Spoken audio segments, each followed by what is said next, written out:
afternoon, everybody. Welcome, Arvanauts. Welcome, everyone, to a Tuesday stream. It is April 27th, 2021, in the year of our Lord, etc., etc., and I hope everyone is doing well and is looking forward to this as Erebor Adventures continues in day 18 of Adventures in Middle-earth, Erebor Adventures of Hammers and Anvils. Before we go any further, just a couple of reminders about ways to support us here. If you haven't done so already, please follow the channel. Check out our YouTube with !arvtube, our Discord with !arvcord, our Twitter with !arvtweets. Website for all that is arvaneleron.com. On the financial side, the circuit breakers. Okay, hold on. I know what that's about. Sigh. All right, I'll talk. This is just, we have people here fixing something. So anyway, we've got that going on. Adventures in Middle Earth, I believe. Now all of a sudden my lights came on for no reason. Okay, you know what I'm going to do? I need everybody to wait for just a minute because someone is going down flicking on and off circuit breakers, and I know why they're doing that. I need to go deal with this. I apologize. Please talk amongst yourselves. I'll be right back in just 1 minute, and I'll go on my introduction. Apologies. Be right back.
Never fails. It's just like, all right, I'm ready to go. We're going to get started here. And then everyone in the world shows up and they're like, oh, dishwasher, let me fix that for you. Hold on, let me hit every circuit that you've ever had. I'm like, okay, great. So apologies, I'm a little out of breath. I just ran all the way down 3 floors into the basement and then all the way back up. So I apologize. I was just like, so I'm glad that everything still seems to be running. That's nice. Where were we? I think we were talking about I think we were talking about supporting the channel, and I think I already did all that, except for the financial stuff. So, !ARV Shop is the merchandise area where you can get stuff for the Adventures of Middle-earth crew and the Infinity and Beyond crew. About my semi-failed tweet, Adventures of Middle-earth crew. And Infinity and Beyond, and that's going to be going through some upkeep and renovations and stuff, but you can continue to check that out. So we got that going on. We have, of course, the Patreon, !ArvTreon, which is really helpful to support the channel. It is really the financial backbone of the channel. Cool stuff for you and, of course, for the channel as a whole. And we've got !ArvTreon for that. And, of course, you can subscribe to the channel. And subscribing to the channel will allow you to do what is necessary to support the channel, specifically with emotes and with various things that you've got. I'm trying to gather my thoughts after running back down and back up.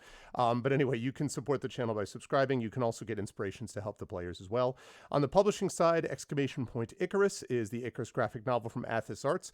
And I know I saw Garlic Tofu in here, and I know that Garlic Tofu said that they had some happy news, that she's got some happy news for us.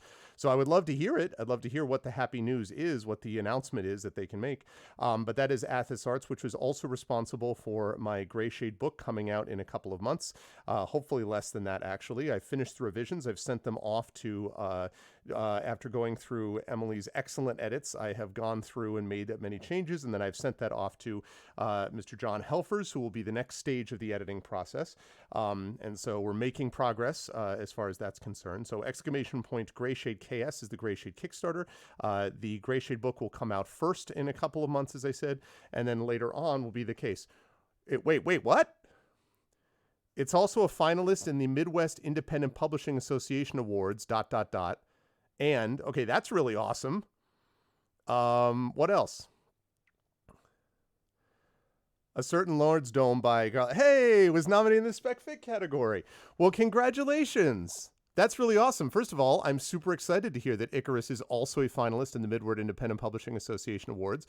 And congratulations that Garlic Tofu's Lord's Dome was nominated in the Spec Fic category. Congratulations. Wow. See, it's all coming up, Millhouse. That's what I love to see. And we're not competing. No, exactly. We're not competing against each other. Oh, that's awesome. Congratulations. That's really cool. And I'm very excited about that. So you can find out more about Athos, which is obviously going places, and Icarus, which I hope is going places as well. And you can find all that, again, at Gray Shade KS, which is the Gray Shade Kickstarter. Will give you details. You can also always check out, I think we still have the command for Athos, !Athos. Will give you details about that as well. Library, finally, is Tales and Tomes from the Forbidden Library, my 5e adventure, and sourcebook. And then, of course, as always, BLM, Black Lives Matter, very important to affirm and assert the significance and importance of Black lives, and Beyond Black Lives Matter, Help Now, which is the World Health Organization page on suicide prevention. Very important to reach out to others, very important for those to reach out to you if you need help, and for you to reach out to them if they need help as well. So I'm going to pop this up here. And while I do that, I'm going to welcome us all schedule-wise. Just a quick note, we've got Adventures of Middle-earth going on now at 4 p.m. Eastern. We will have Pen and Pixels coming at you with The Power of Talisman Adventures. And I now, of course, have a hardcover copy, thanks to the generosity of Pegasus Spiele. So that's really cool. And the other thing that I want to note about this, actually, I think I'll bring this over to my poor players, because my players have been waiting forever patiently, and I did not realize I was going to have to go attend to a dishwasher crisis. So anyway, I'm going to unmute myself so they know we're ready to go. Unmute them. And then last but certainly not already least, unmuted us, so it's not like we slide over to, yes, I'm going to, that way. So I'm going to slide over to them here, and I'm just going to, so very quickly again, I want to congratulate, in case they didn't hear this part. So it turns out that my graphic novel Icarus has, in addition to being in the Independent Book Publishers Association Benjamin Franklin Award for Best Graphic Novel, has also been nominated as a finalist in the Midwest Independent Publishing Association final. We just found that out today. So that's awesome. I'm very excited about that. You have a graphic novel?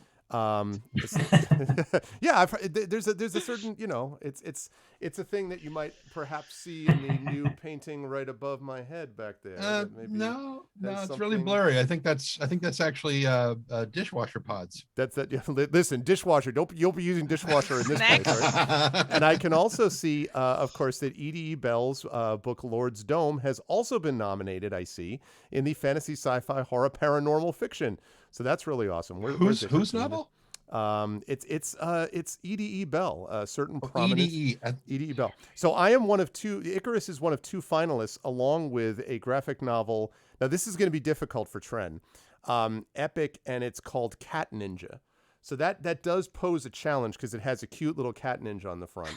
And I mean, I understand that, there may be different... Like a double whammy, cats and ninjas. Yeah, You know exactly, that he prefers wolves and bears, right? No, I know Like that. Well, cats. that would be hopeless. If it was like, bear weightlifting or something, like that would be a whole different, model. I like how Trent's like, well, you're right. I can't even make the Starkey comment. Bears bench pressing wolves or vice versa. Yeah, that's actually that works. But anyway, so no, that's very exciting. So I'm super excited to have that. So thank you for bringing up that information, for letting us know, and congratulations, Garlic Tofu, on your own nomination. That's really cool. So the last thing I wanted to say, and the reason that I brought these folks on, was I wanted to mention ArvCon. I just announced that ArvCon, this is our 7th year doing this, which is hard for me to believe. ArvCon is going to be happening. We now have dates for it during Memorial Day weekend in the States, which is usually when we try to put it. It's going to be running from May 28th through May 30th, with a possible bonus day on Monday, May 31st. That may involve Brandon O'Brien doing some work for us. And it is going to be, as usual, to benefit the Damon Runyon Cancer Research Foundation. I should say that after I posted that tweet, Damon Runyon actually contacted me back channel and said that they would like to be more involved with promotion, that they have even better resources to be able to do this, and so they wanted to ask how they can help. So that's great, because we get a chance to support a charity which I think is enormously important and has a lot of personal resonance for me, given my family history with cancer. Last year, we supported the Juvenile Diabetes Research Foundation, raised over $4,000 for them. That was a great honor, and it was an honor as well to our fallen friend and comrade Scott Grieg, known as Kilobyte on this channel. But we're going back to Damon Runyon this year, and so I'm very excited for it. I've already had a number of companies that I reached out to have already responded already with support. We have giveaway codes that are coming in, and I think I've only have maybe 3 companies left to hear from. I've also heard from one of our usual musicians who is going to be back with us, and so I'm going to be making an announcement on schedule and all that. But I bring it up with this group because this group, I hope, will be one of the groups prominently featured during ArvCon, as it usually is. Now, Tren will know that the Infinity and Beyond crew came to calling themselves, I think this is mostly Rob who did this, calling themselves the A-Team, in quotes. But last year, it did not turn out to be so, because it was actually the Espergenesis crew that raised the most money. So the real question is whether the Adventures in Middle-earth crew this year is going to have what it takes to raise the most funds through the power of their playing example. And I'm just throwing it out there because I think there may be a small, just a tiny touch of competitiveness that slightly may sneak in on occasion with these wonderful, talented, artists, creators, authors, voice actors, etc., and of course, wonderful role players. So I just wanted to throw that out there, if that exists as a thing. So we'll see how this that game all is goes rigged. down. His game is rigged. We will see. Like in Trent's favor, because he's in all the groups, so he always wins. That's true. That's true. Yeah, that's true. At some point, Trent could be like, "I am the common element." No, Espergenesis, he wasn't though. I mean, I do the narration at the beginning. Oh yeah, that's true. Oh. That's true. Well, you weren't there for Community D&D. So for that group, which is Echo, you make it sound like I don't care about them. You weren't there for Community D&D when they needed you. You weren't there, but then you can't really say anything because just before we started this discussion, you said that you brought us in for this, which clearly means you don't want to play with us anymore. That's fine. That's fine. I clearly do. And I'm going to get onto it right now. But I wanted to let everybody know about ArvCon, details about schedule in terms of where every campaign is going. But my goal is to have all of my tabletop campaigns featured during that weekend, plus our concert and maybe even a special event or two.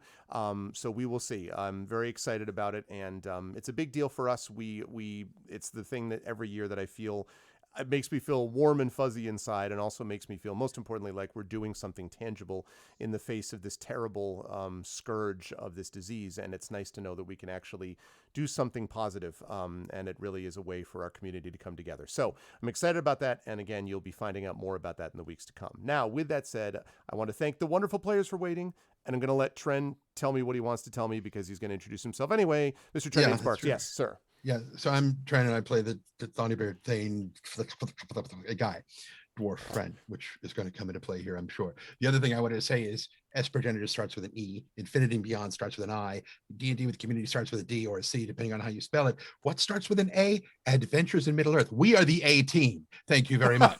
Yeah. I was wondering, Like I was like, you're quite right about that. First, I thought he was doing some kind of vowels point. I'm like, and the only one that's not. I was like, okay. And sometimes acronym you. of some kind. Yeah, exactly. You're like quite right. twice right. even, because also the Anduin out. So. That's yeah. Yeah, we're gonna see how that all goes down. Ace all across the board. Mhm. Just saying. Yeah, it's gonna be great. I'm excited to see how we do and to see that friendly little competition. But right now, I'm excited to. Tren has already told us we were playing. Tren, how are you doing otherwise, other than making quite accurate descriptions of first letters of things? Well, there is a mockingbird that lives in my neighborhood that I believe I have spoken of before, years before, I mean, over the last couple of years, who apparently has the same sleep schedule that I do, because about 1:30 this morning, he started singing. Okay. It's 1:30 in the morning. Who are you talking to? And so he kept going until dawn. And then he stopped for about a half an hour. So I didn't get any recording done last night, because this microphone will pick that little shit up through all of the sound. You didn't have any outdoor like section of a book or something that you could talk about? No, it's all, I mean, it is, but it's all BattleTech. It all takes place on different planets. Do you have a Nerf gun?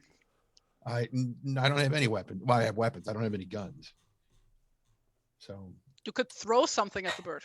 Well, I got to find him first, because it's, the middle of the night, and there's, I saw your roommate stop putting coffee in the bird feeder. My roommate will not give up his coffee to anything. It's a crack pellets, actually. Laser pointer. I would have to find him again. Just anyway. Yeah, he's very annoying and very difficult to get him to shut the hell up. Because I can't get him to shut the hell up. So anyway, yes. How am I doing? We'll see. I usually have 2 months to work on a book.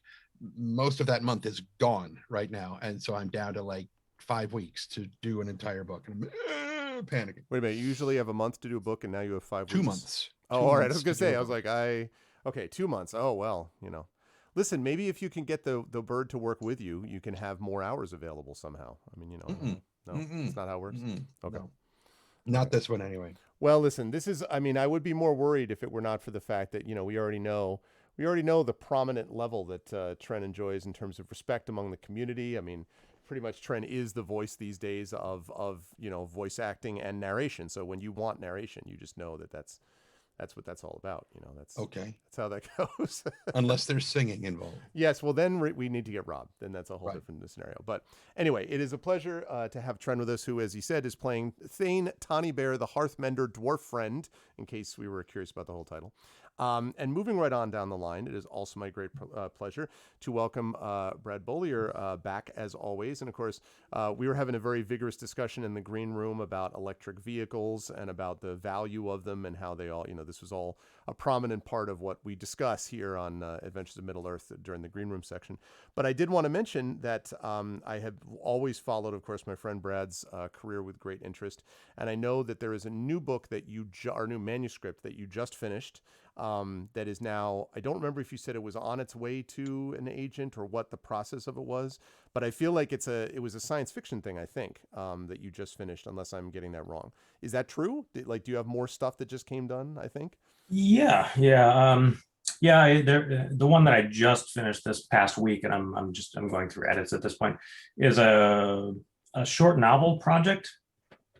I'm a hybrid author, so I'm traditionally published through DAW and Gollancz in the UK, and but I do a number of side projects along the way.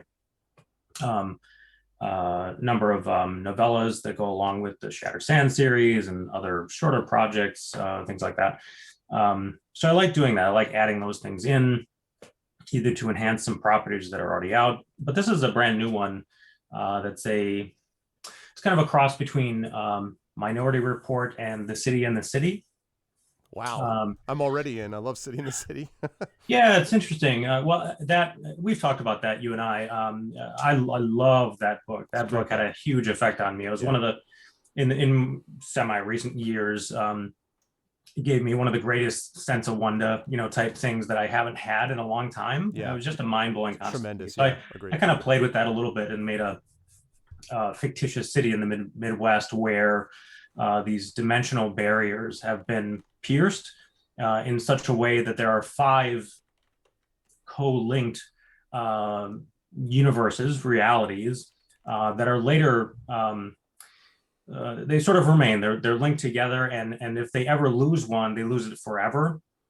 And that's in fact what happens. And that calving of one of the realities was caused by the main character when she was 15. And so some of that comes into play as the story moves along, and the mystery that starts unfolding as she moves forward. So certain characters have consciousness of all 5 of their selves, and they're called spectras, and they work for the company that did this, that made this technology possible, and is maintaining it so as not to lose those realities. And so Ava, the main character, can hop from world to world at will. And so it's kind of like City in the City in that respect.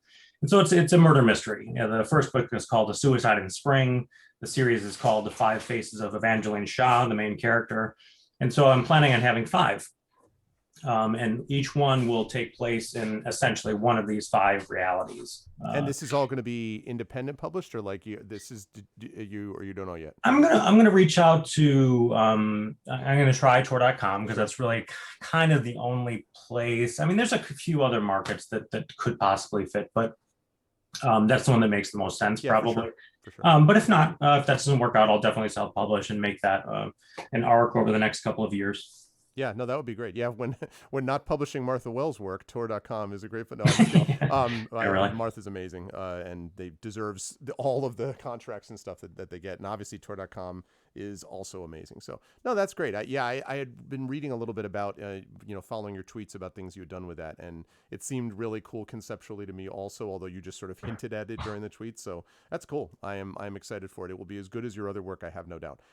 Today, however, when you were not writing about alternate realities and you're playing in one instead, who are you playing today, sir?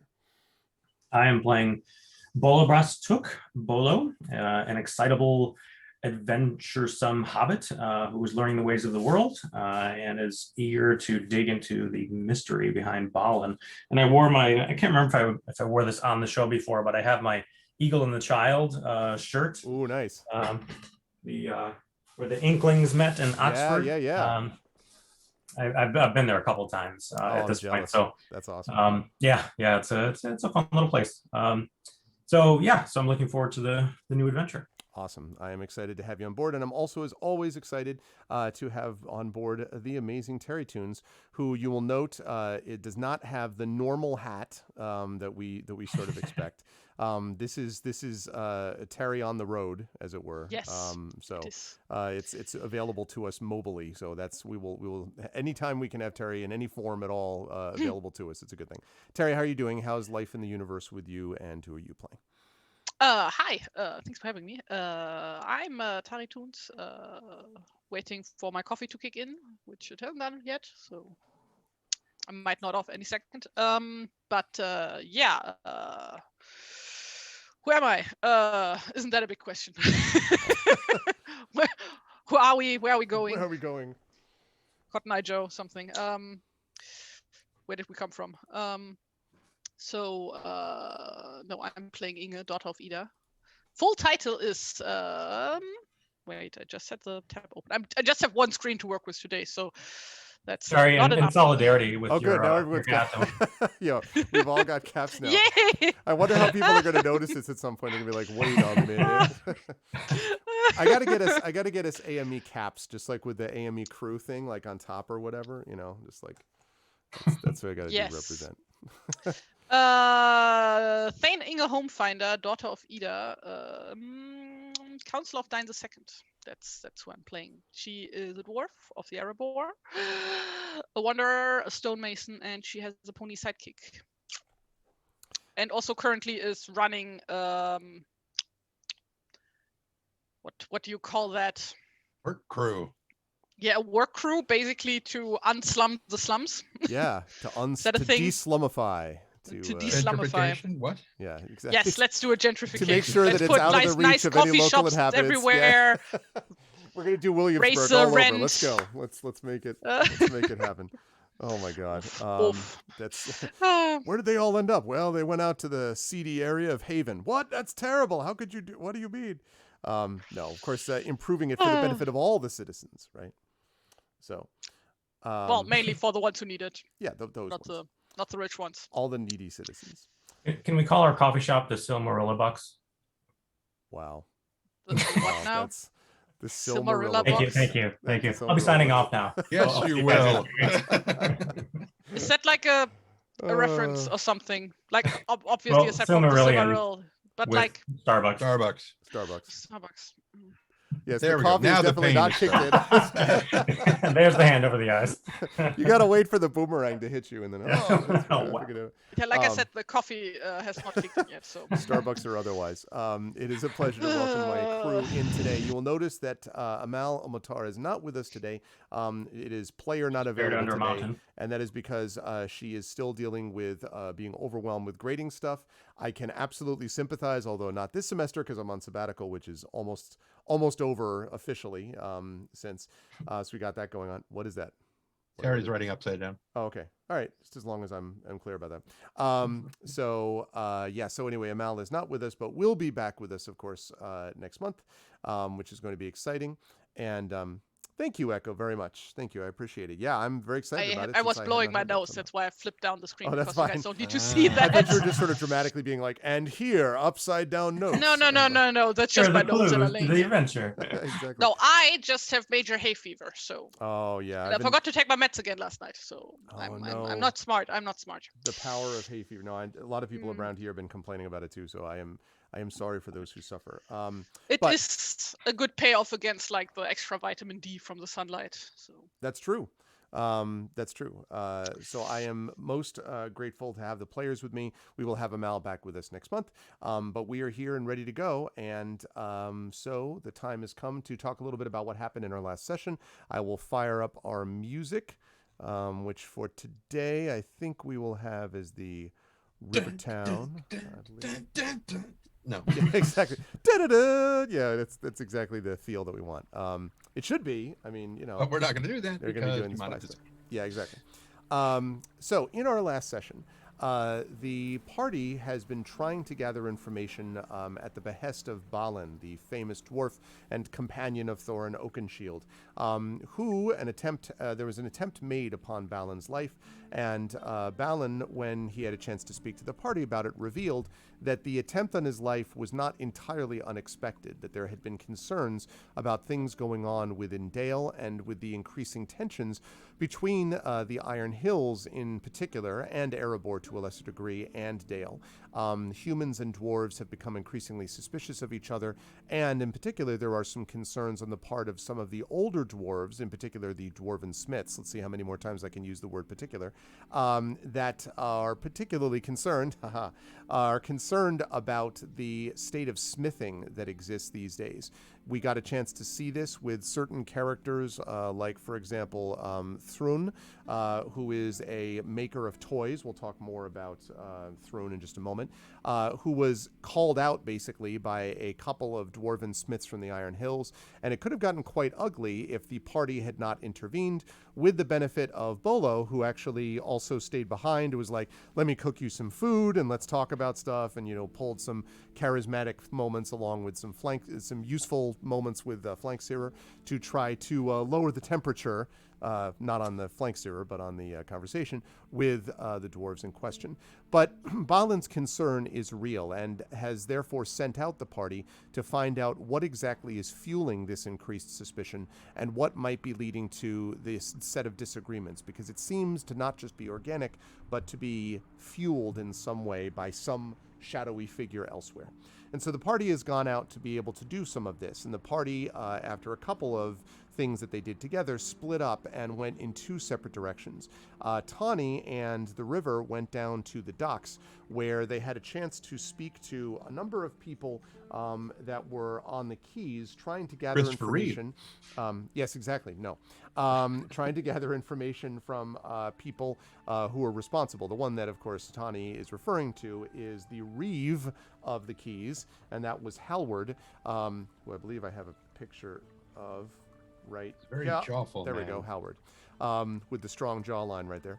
But Yeah. Howard, who informed them after some quick thinking and some quick talking and persuasion from both Tawny and from the River, was able to reveal that there were vessels matching the description of the one the party saw right before they came across the attacked company of Balin. Right beforehand, this strange boat with these two eyes painted on its prow went sailing past at a very quick pace down the river. They asked around about it and were told by Halward that it was a typical Dorwinian boat for navigating the marshes. Boats like that are fast but can't carry much weight. But then also mentioned the fact that he had seen a particularly unusual skiff with those two eyes that I mentioned painted on the prow on the South Quay, and that the crew actually met with two men that looked to be servants of a Barding noble. And the reason that he knew that is because these two servants were wearing red livery, which is somewhat unusual, but nonetheless could only belong to someone serving the Barding nobility, and that he had seen members of that crew talking with these two representatives not that long before the party ended up encountering this boat. And so apparently that gave them some possibility to consider, and decided that they needed to go to the Commons, which is the residential quarter of Dale, where they can try to gather some information about who might be wearing some red livery these days. And so Tawny and the River were able to discover that. In the meantime, Bolo was back dealing with the two dwarves and their smiths, and we'll talk more about that interaction, because I don't think you were with us in our last session, right, Brad, I believe? Or am I wrong about that? No, you're right. So we'll talk a little bit about the implications of that meeting in just a moment. And then we had, thank you, Terry, for the host. And then last but certainly not least, of course, we had Inga, who was visiting Thrun, the toy maker they had previously encountered. Well, Thrun told Inga some very interesting things, actually. The first was that he had encounters like the ones that they saw in the market before, with dwarves who felt that they were, in essence, basically diminishing the quality of their work and actually sort of reducing its efficacy and effectiveness as they began to, spread this material out and try to sell it to humans and things of that kind. And as they were doing so, were responsible in part for reducing dwarven identity as a whole, particularly identity of smiths from the Iron Hills. Thrun revealed that he himself had worked at the Iron Hills, that he was from the Iron Hills, that his father had been a miner as well, but that his father had encouraged him to follow his passion, which he determined eventually was not just smithing, but making toys in particular. And so he had moved to Dale, where the toy market is again the wonder of the North, as has often been said, and he was most happy doing this. He also said that he knew that many people in the Iron Hills were unhappy. One in particular, Naiping, a very well-known smith who had done, a lot of amazing armor and weaponry and was responsible for making items which made it possible, hammers and tongs and things like that, to make such things. And in fact, Thrun uses some of those things himself. But he knows that Naiping was one of the people that was very upset about this diminution of talent that he saw as they were going around and basically diminishing the quality of dwarven work. And so that concern basically Inga got that name of Naiping and possibly information about the Iron Hills feeling of threat to dwarven identity and smithing of the dwarves, but also got a very special gift at the very end of this interaction because Thrun, because he really wanted to help, gave her a, wait for it, I think I have it here, a magical, well, not magical, mechanical, but it's magical in its implications, a mechanical thrush that is wonderfully built with extraordinary interlocking metal feathers on its wings and is capable of flight. Not just capable, but is in fact capable of delivering simple messages. If you wind up that creature and whisper a message to it, it will then, or even you can tie something to its leg, for example, you can then set it off. It will fly back to Thrun, to its maker, and then Thrun can in turn pass along a message back to whoever wound up the bird and sent it off in his direction. And so he gave this thrush to Inga because of her use, and then said thank you so much to Terry Tunes for subscribing with Prime for 33 months. Thank you, Terry. And so he gave her this magnificent gift, and she was extremely excited about it, just as we were about to bring things to a close. And so Sorry? The other factor is that it will return to where it was sent from. To where it was sent from, right? Mm-hmm, yep. Right, so, not to return to the person, to where it was sent from. That's right. So if it's, exactly, so if you send it from a particular area in Dale and then you go off to Haven, it's not going to come back to you. It's going to go back to the place that was sent from. But nonetheless, it is an extraordinary creation and hopefully will be of some use to the party. And so with all of that said, I now bring things back to the party, which has successfully split itself, as usual, into diversion groups. Although I think you're all eventually going to be ending up in the same place. I think you were planning to head there. But I do want to start with Bolo, because Bolo, during the time that Tani, Inga, and the River are off doing their thing, you have been dealing with these two smiths. And the smiths that you sort of talked down off of their ledge, as it were. I want to get the names of them because I don't want to forget about them. Let's see. No, not those.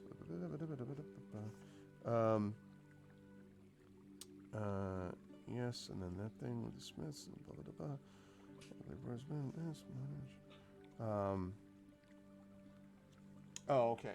Yes. One of them, I was about to say Stubbis, but Stubbis is actually the contrarian dwarf who works for Inga. He's the sort of head of the work crew when Inga's not there, so I almost confused that. Okay, so, yes, these Why are you always so contrarian? I'm not. Not at all. Why would you say such a thing? All right. The name of these two they're actually brothers. One of them is named Ranef. The other is Canef. Both Stonebreaker is their last name. So Ranef and Canef Stonebreaker. And as you have made, omelets, and you may remember this, or if not, actually you wouldn't necessarily know this for sure, but you certainly now know, Bolo, that dwarven appetites are legendary for a reason. They have put aside, they demanded, 12 eggs, before a journey. I won't eat a broken egg. No, they don't do exactly what Thorin did those long years ago, but they do actually order a lot of eggs, and they're eating quite well as you're making stuff for them. And I'm curious, because you're just I don't think you brought them all the way back to the Battered Mug. I think you were doing it just a kind of a local stand there. So using flanks here, of course. So I'm actually wondering, as you're there and the crowd around is sort of, gone off to do their thing, what are you talking to them about other than making them this, delicious food? What's your focus on what you want them to speak about?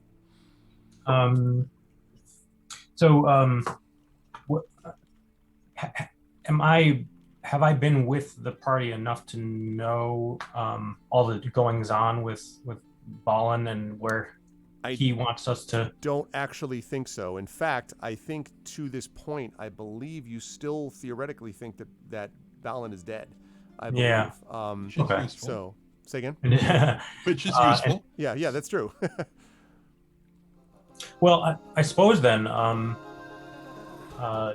be talking about that a bit, expressing my regret and kind of asking, if they knew him, what they have in common, if so, a bit about their homeland, how things are like there, because I expressed that I enjoy traveling, visiting new places, trying their food, trying new techniques, new ingredients, that kind of thing. Kind of work the food angle in as I'm serving them.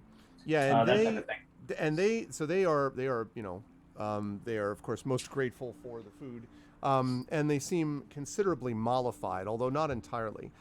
And after for a while they don't say anything as their mouths are being put to another purpose involving chewing your food. But as that begins to slow down after several hours, no, I'm just joking.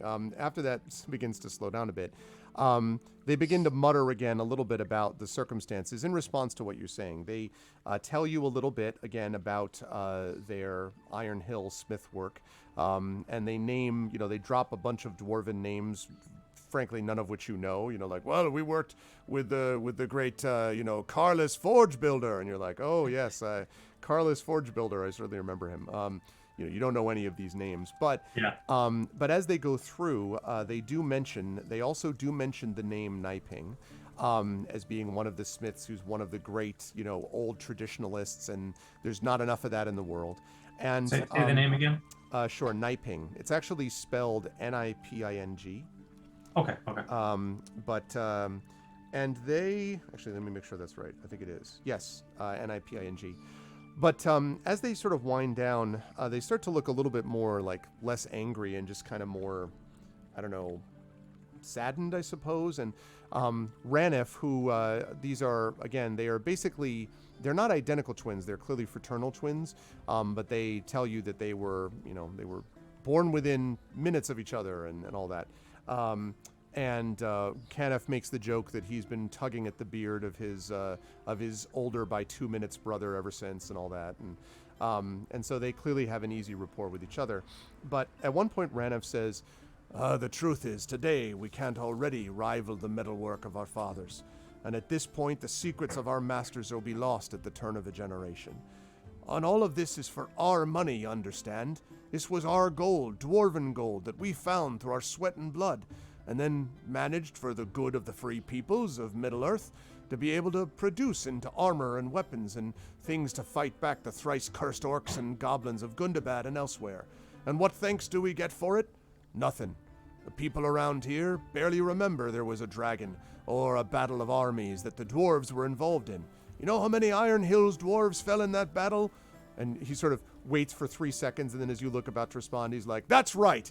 Many more than anyone's willing to give credit to." And, so they go on like this for a while, and he says, I don't know, perhaps I'm just getting old, but I see someone like that young Thrun selling toys and things to young human children, and it's not for us.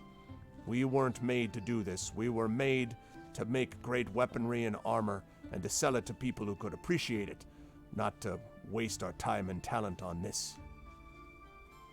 Well, there's certainly a call for that, unfortunately, but it's true. You serve a good need. Well, we think so, and the truth is, I don't know how many actually agree. If things stay as they are, I don't know whether we can maintain our alliance with men. Ain't that right, Kenneth? And Canef is like, with a mouthful of egg. And Ranef says, "Well, take you. Now, you're a halfling. You're not from these parts, I can tell. What do you think looking around at this city with all of its finery? Do you think that these people really understand the cost of what it took to actually make the things that defend them? The armor, the swords, the steel, the things that are needed to protect against the evils of the world?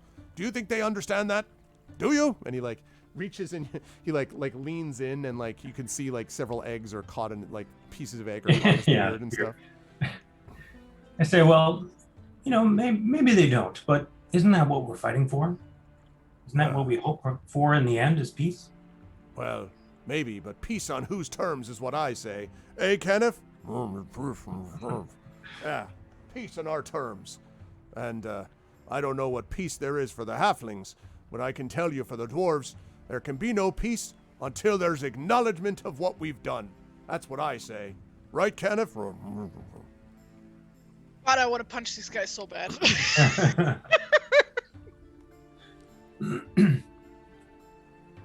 Well, there's no doubt that the dwarves have contributed greatly to what we see around us, and for that we thank you. Well, There, acknowledgement, peace. and the end of the adventure. No, and he's like suddenly like peace Next just level, spreads yay. out over. It's like the end of Mass Effect, just like light spreads out over all the all the city. No, he says, well, I appreciate it, and I appreciate this fine food. I know my brother does as well. And but the truth is, well, I know that you've got something of a reputation around here for your cooking. That's what we had heard of course. But do you really, I mean, it looked like you were hanging out with those heroes of Dale there. Now, nothing against them. They certainly did a great service to Dale, for sure. But do you really think, well, you know Inga, don't you? The Thane Inga, the dwarf member of your party. I do. Do you think that she's, well, how do I put this? Do you think that she's for the dwarves or for men, if you know what I mean? I think that she is for everyone, and she is a wonderful person. And I vouch for her personally. he kind of looks at you suspiciously. She could have told you to say that, though. But she didn't. You can trust me on that. Oh, well, all right then. And then he sort of stops as if, thinks about it, and then he says, well, you just tell those people. We respect what they've done, but dwarves need to think about dwarves too. And if we're just going to be taken advantage of and taken for granted, well, again, I'm not the leader of anyone, but I can tell you that I'm not the only one who feels this way. Many of us would follow someone who said that the dwarves had a right to be acknowledged for who they were. Ain't that right, Kenneth? You get the feeling that Kenneth, you're actually not sure if Kenneth has opened his mouth to take a breath or another bite, yet he seems to be constantly have his mouth full of food. You're not Just sure likes why to that. thoroughly chew it. Yeah, right. There's a lot of, and so Ranef sort of looks back at you and says, so you just tell them that, and you let them know, the dwarves, we know who we are, and we don't want others to forget it. Well, I'll tell them, but I'll ask you to consider this too. There's a time for building walls, but there's a time for tearing them down too. Good day to you, sir. And he nods and he says, thank you, and for the food.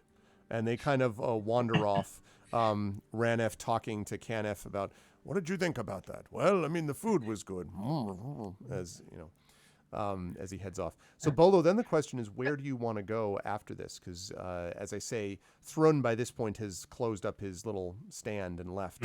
And the market itself is still going on, but things are starting to wind down. Did you want to head back to the Battered Mug, which I think actually might have been the plan eventually. Common meeting ground. Yeah, I'll head back there. So when you got back to the Battered Mug, one of the things we did last time was you were busily rushing around from place to place. Because again, anytime you disappear from the Battered Mug longer than about 10 minutes, the whole place goes to hell. So you were rushing around. There is now a like a set of spinning plates. You have to get back to them now and again to keep them, spin them up again. Absolutely. And you're the celebrity chef, right? So there's like a line out the door, literally a line out the door now. And there was a nobleman who was waiting to be served and was kind of like wanting to cut in line. And there was a very amusing interaction with, I think Tani and the River were there for this. And the River basically was the one who was kind of like essentially saying to the, noble, like, you need to step off now because like other people have the right to go and get food and all that. Anyway, so you end up meeting with everybody. And I believe the plan was to meet back at the Battered Mug after this was done. And so with that said, I'm going to jump us over to Tani next. Tani, where are you and the River headed back now to the Battered Mug for this conversation with everybody, or what was your plan that you wanted to? Because I know you have the red livery thing you want to look into, but I don't know what you want to do in what order. Well, I think what we found is sufficient information to spread to everybody else. And did we run into Inga before we split up to go to the docks and everything? You ran into Inga, I think, at the Battered Mug, but after that, Bolo was busy, and so we didn't really have a chance Right. to bring him up to speed. So everybody but Bolo has effectively been informed that Balin's actually alive. I think no, I So- do think Bolo heard that though. I do think so because Bolo came up for about 5 minutes when everyone was screaming for him to come back down to help in the kitchen. And I do think Bolo did get that information about Balin after this conversation that just happened with the. Okay. Like, didn't we like meet up in Bolo's room or Yes, something? So yes. that like out of earshot from the guests and stuff. Yes, that's right. Yeah, we were So- upstairs. Yeah, that's Yeah. right. So Bolo would know that at this point. Okay. Okay. Just that Brad didn't get the information. Gotcha. Yeah. Mm. Well, I mean, and there Bolo was a didn't know conduit it missing. during the conversation we were just having. Bolo wouldn't have known it either. So Right. that was good. So yes, given the information that what's her name and I just gathered, yes, we would probably head back to make sure that everybody had as much information as possible. Okay. And continuing on. So then I will jump quickly then to Inga to ask. We finished just as you were leaving Thrun's toy shop after receiving that awesome mechanical thrush.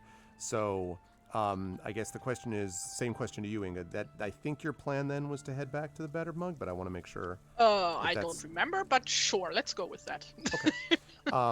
That'll make it easier. Now you still have some other leads and so forth. you'll have to Oh, look that makes it into, but- easier. Okay, no, I would like to go on a solo adventure outside of the town.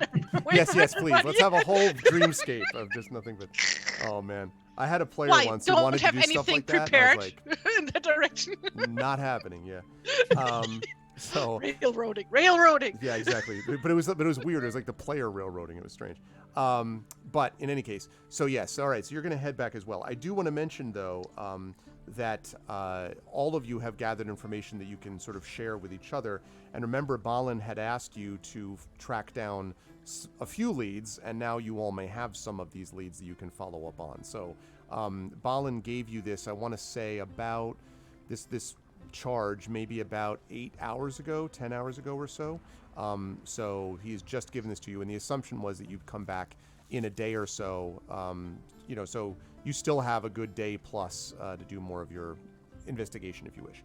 So with that said, Inga returns to the battered mug as well, and so now the three of you, I assume, sitting in Bolo's room again with the river sort of staring out a window thoughtfully, not participating much in the conversation. I will hand things back over to the party for you to chat with each other. So Inge slams the door open. It's like, guys, look what I have! And gets out her little bird and does the face that Aang does in Avatar, where he shows the pearl spinny thing trick. Which you guys totally have seen the show, right? Oh, yeah. Right? Yeah. Yeah. Oh, yeah. Yeah. Okay. I've good. seen the whole thing. You Yeah. know which scene I mean, right? On Kyoshi Island, I only watched this show 50,000 times. I have not watched it but that anyway. many times. Shame. Yeah. Show us how to gets send out a the bird. message. And Show us how it flies back to its master. um, I'm joking because I'm gonna be gone. yeah. Come back. Oh, let's see it. It goes away. It comes back for no reason. Testing. The message comes back from Thrun. Why are you bothering me with this thing? She probably makes him fly around in the room, window closed, so that he can't get out. And then Right, it does. It kind of bashes into walls a little bit and Great. thunk. There's a couple Isn't little this amazing? there's a couple little cracks in the window that you notice weren't there before as this thing flies around and then lands. It is pretty amazing, and also very much like a thrush would be if it was stuck inside a room. Not very happy to be inside. What is a thrush, by the way? I forgot.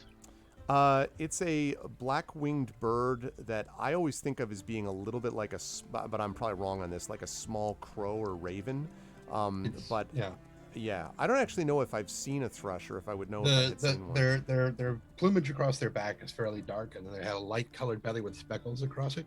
They're larger than a sparrow, but smaller than a crow. Okay, yeah. Never seen these. Do we have those here? And they have a longer beak like a crow. So anyway. And they have a tendency to crack things open, which is why Tolkien used them. Cracking the snails against the stone, yeah. That's true. If you were to give this mechanical Oh? thrush a mechanical snail. Oh, interesting. In it German, might- that was a different type of bird. Oh, really? What was it in the German? German translation? Let me look up what the English name of the bird is, because I don't think it's What is it in thrush. German? I like listening to German. What is it? Ostrich. Drossel. Eine Drossel. Interesting. Wait, is that the same thing? What the fuck? Have I been lied to all my life? Probably by someone. I would imagine. I always thought. Would you finish your sentence, please? Her world is shattered. Just give her a moment to reassemble Yeah, it. this is. I always thought that drosseln are an entirely different type of bird. Oh, it's like a bird family. I see that these belong to, that thrushes belong to. Apparently. All right. They're like a lot of different looking ones. There. Okay. Stupid birds. So we But know yeah, what it is. Inge shows up her new shows off her new toy. Trust is me, very I proud of understand it. having problems with birds. I completely relate. Does it have a name? Yes. The bird? Yeah. I have not thought about one yet. I don't know. TikTok. Yeah. Oh, That's well. I See, took Tren, notes. Tren knows a character in another campaign called TikTok, and Oh. Oh who is now dead, Ah. who is now gone, yeah, he's dead. Yeah. and was a warforged too. So like, Yeah. no! We had to wind him up every now and again, and yeah. how about you name him Winding Down? I'm sure that would give. him No. really good- I actually remember during the last level up and stuff. When I considered actually getting an actual bird pet. Yep. And I actually wrote down a name for that one, Oh, but never which is used what? that one. So I'm gonna use that one now. Is it Haha. Drossa? No, No, she just said Too it's a soon. haha. no, too soon. Haha. Nee, Korun. Korun. Wow. Korun. Can you spell what is? Korun. Oh, okay. I guess if you want to be extra Tolkien has put a little roof on the U, I guess. Korun, mechanical thrush. Okay. All right. I love it. It's either In the that. metal band name. Yeah. It's like corn, but with more of you. You would be you could turn it into a drinking game, just reading the Silmarillion and anytime a metal band name comes up, you drink. Oh. You will get wasted so quickly. Yes. And don't mean sounds like a metal band name. No, there's actually a band out there named Actually, that. a metal band name. Yeah. That's funny. Yeah. Okay. So yes, Korun. Korun. Hey, we're Maiar. We're here to met your brain. Yeah. Accurate I know. display of that genre of music. Yep. Mm. So. So what have you guys been up to? Korun is pinballing around the room. Yeah. I love that you're having no real conversation while it's so meanwhile. Every once in a while. But it's not heard over the noise of the battered mug anyway, Bolo. So it's fine. No one would hear it. So. So? Right. Is that all he does? Is just break things slowly? That's one of his many talents. I But see. no, I think he's mainly as the messenger bird. I haven't tried that out yet, but allegedly he goes to wherever you want and then comes back to where you left him off. He lands on a table, by the way, and begins to preen himself his metal feathers. So cute. Again, I'll mention for those because Brad wasn't here to hear this. As the sound, you hear this, as the wings ripple, and the metal, the craftsmanship is unbelievable. And it is a fully articulating wing and so on this bird as it If you've preens seen itself. the original Clash of the Titans and you've seen Bubo, that owl looks like a piece of crap. Yeah, exactly. Compared to this thrush. Exactly. And so this one does not also go, like this. So, yeah, like a totally metal version of Bupo. Yeah, pretty much. Yeah, that's pretty much. Right. That's well, it's definitely impressive. By the way, while we were at the docks talking to the Reeve, he confirmed that he did in fact see the boat that we saw with the eyes painted on it, and apparently they met with a group wearing red livery. Barding is wearing red livery, so our intention is to see if we can track those two down. It just seems very odd that if someone is trying to be unobtrusive, that they would wear something relatively so brazen. So it could be a feint. I don't know. But that is where we stand currently. The boat continued south, he said. So the people with the red livery were on that boat that went south? No, they met with the people from that boat. Oh, and do we know where they went? I presume they went back to the Commons District, if that's where they came from at all. Where were they? So they were spotted on the Keys. Correct, Southern Key. Okay. Now, if our suspicion is correct and the bodies of Balin's escorts were in that boat, they either got dumped somewhere along the way or were somehow removed from that boat without anyone seeing. Or they were still in the boat and continued south. Seems to me that sort of livery would stick out. I imagine we could It did. start tracking them down a bit in the city beyond the Keys. We just need to be aware that that could have been... They could have been specifically dressed that way to throw someone off the scent, is also a possibility. True. Well, at the very least, we might be able to find where they headed. That might give us some information. Very true. Do we, at this point, have any contacts in the city? Like, well, no, I do. I was gonna say. I was gonna say, yes, indeed. You're probably at the top of that list. Yeah, I know, very specific ones. Like, so people, information brokers is where I'm headed with this. Brindle, I wonder if we might contact Brindle and just have her people either, maybe they know already, but we could have them just canvas a bit for people in red livery. Yep, I think you could do that. They might We even can make have, that meeting happen. occasionally stolen a few things from said red livery maybe in the past. Right. Or they could feel free to if they find them. Mhm. So that's one possible avenue that we can pursue.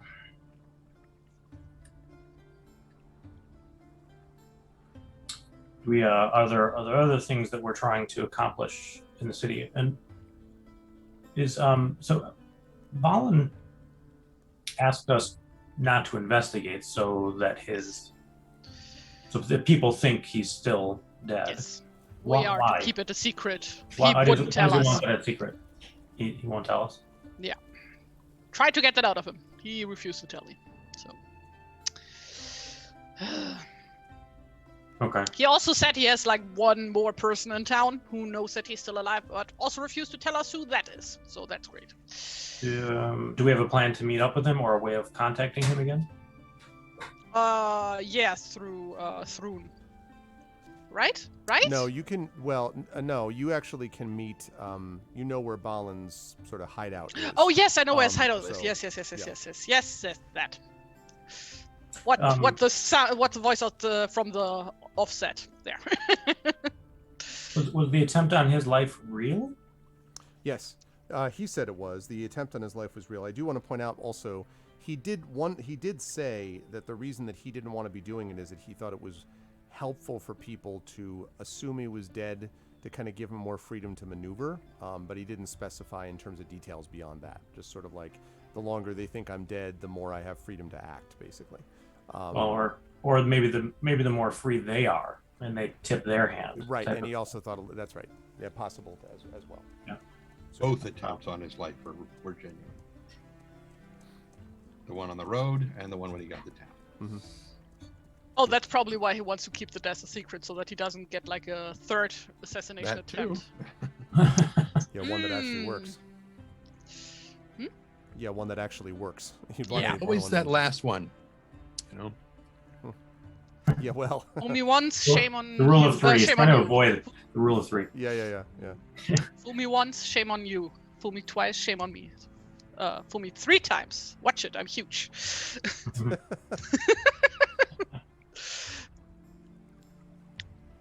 So, yeah. To answer your question, what are we trying to accomplish? I would love to see 5 years of peace in this planet. But I think there may be a few steps to go.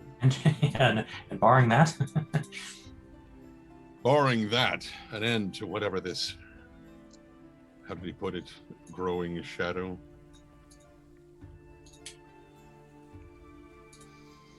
well, do we have any other avenues of pursuit beyond trying to find the red livery people? Short of heading south to see where the boat went, but I think that would basically take us back to Selduin. Could send a messenger to Selduin. We could. What were the terms on which we left Selduin again? I don't remember. Part of it was on fire. No, we put that out. The mayor, or whatever he was, is dead, that old guy. Wait, wasn't that his son who died? Or was it him? They were both pretty old, as I recall. The bridge was still more or less okay, if a bit scorched. The doors were blown off. There was a horse-drawn wagon with a corpse in a cage on it that was just riding off merrily to the north. Yeah, Rourke died there. We can't hear you. Greg, you are muted. I don't think The he village. doesn't have his head. He's not talking to us. Oh, I see. He's probably on the phone. Yeah. Probably. Yeah. Okay, so we'll just continue talking as though he's not here. Okay. So we won, is the thing. No, like I We don't have achieved 5 remember years of peace. if like Inge was like, all of you go fuck yourselves, and then fucked off or Kind something of. because she was so mad at everybody there, or was Kind that of. just? Yeah, I don't No, remember. that was. I seem to recall that that's pretty much what happened, because Tawny was Okay. like, "See, this is how it feels, to be angry at everyone." No, she was also angry at. Oh God, what was the name of that place again? For fuck's sake, where we were like way in the beginning of the adventure, where the burning village at the Anduin. Ooh. Oh, I was about to point to this. No, that's the wrong. Wrong map. That is the wrong game too. Yeah, it's the one with the broken tower where Yes. the Brunhilde and Stony her- Forge. Stony Yes. Forge. Yes. Like that Inge hates everybody there was like a passion. And she was like pulling the girl and saying, "Would you just talk to each other?" Oh, that was great though. Fond memories of rage. Yeah. Anyway, so yes, we could send a messenger to Selduin. They would have to move quickly. That boat is traveling with the current, and they have a very considerable head start. Yes, but like they probably would have stopped there, and like maybe somebody found out anything else noteworthy about them or something, you know. Is there a map in this book? Yes, there's a map in this book. There were also an outcropping of hags, as I recall, along that river. They could have easily dumped bodies there and had them taken care of. Sorry, everybody. I don't care. Still dealing with dishwashers. So, sorry, I didn't hear. We the won last while you were discussion. gone. Yes, we won the we won the game. Good. That's We're great. all level War's 18 over. now. Gandalf works for us. Yes. Great over. And you have Sauron that you can distribute as a tactical nuke if ever needed. Like Yes. Right, but we also understand cause and effect and how the timeline works, so everything will still roll out in Lord of Great. the Rings exactly as it's meant to. Great. But you know, we have kind of an agreement with this Iluvatar guy that who's Yes. like nobody will pronounce his name the same way. So it's like you've got the American Iluvatar, you've got the British Iluvata, and How did that go? Iluvata. How about Eru? To like go a completely different route. Like extra roll the R in there. Eru. So, have you decided where you folks are headed out next? We were discussing if we should send a message to try to contact somebody at Selduin if anybody there, because the ship would have gone through there, right? The So boat if heading south yeah. from Dale. yeah, if anybody maybe picked up any useful information about them while they went through there. Okay, You're so getting far that to the little south. crinkle between your eyes. Yeah. Yeah, so far to the He's south. like, oh god, no, the players want to do something I didn't prepare for. No. No, far to the south you're talking about. Yeah. Okay. Just in case the boat shows up there. Okay, sure. That makes sense. Like, I This don't is think they have full- the ship from Elric of Milnibune that can just sail on the land, yeah, right? Yeah. Great stuff, that series. Okay. So you're going to find out about that. Now that's going to take a while to gather information and get that back to you. So in the meantime, how are you sending? What are you sending? Like, in what ways are you sending messages down that way? I'm just gonna find some kid. Hey, you want to make No. two silver Like- pennies? Like I'll be back I'm assuming in somebody in the several room, weeks. somebody in the room actually asked that, hey, how are we going to send a message? And Inge like reaches into her pocket with a wide grin and holds up the bird. You said that goes to Thrun, so that means we have to send Thrun to Selden. Thrun, go down to Selden. No, I and we'll think I send you a can Thrush. send it anywhere, No. right? No. No, I can't. No. Shit. He goes back to Thrun and then will return to where he was sent from. So I see. I thought I was like the new anchor point. Oh well. We send Thrun to Selden to wait for the bird to tell him what we Yes! could have Yeah, told exactly. him while he was here. Yes, very good We have a plan. very Let's do important that. message for you, but you have to receive it and celebrate. we'll be in touch in several weeks. Say no, both. This is like when you get like a smart, like a cell phone for your grandparents, and then they call you about the text messages they just sent you. Hey, did you get my text? Yeah, exactly. Exactly. Oh man. When I first got a cell phone from my mom a number of years ago, she refused to and I'd said one of the reasons was my father had passed away, and I'm like, I just would feel better if you had this, so I'd be able to get, when you're out and about and whatever. And she's like, all right. And then she just refused resolutely to keep it on her person, so I'd be like, so she would call me back from the landline, being like, I saw you just called my cell phone. I'm like, why'd you pick up the goddamn cell phone? Like, why are you? What is this? And she just never got that idea. It's like you carry it with you. She was always like, it's another phone now that is on a table in a house somewhere. So, anyway, okay, so you're gonna so you'll have to figure out how to send something down to Selduin that does not involve sending either Thrun or some kid to earn 2 silver. So you'll have to think about that, and then of course you will have to do something in the meantime, presumably. Yeah, I think I should reach out to Brindle and see if we can't work out a trade of some sort and have her canvas for these red liveried guys, so we can just try to get a lead on them. Okay. Inge could send one of her worker dudes. Probably has somebody there whose job it is to carry messages back and forth to the Erebor, right? So could just send that one, right? Good. Sure. Good. Sure. Then yeah. Unless anybody has a better idea, probably more better than picking up a random kid from the street and sending it off on a horse. We couldn't just send a message with a caravan that was heading that way, because it would take too long. We need someone who's going to be going that direction at speed.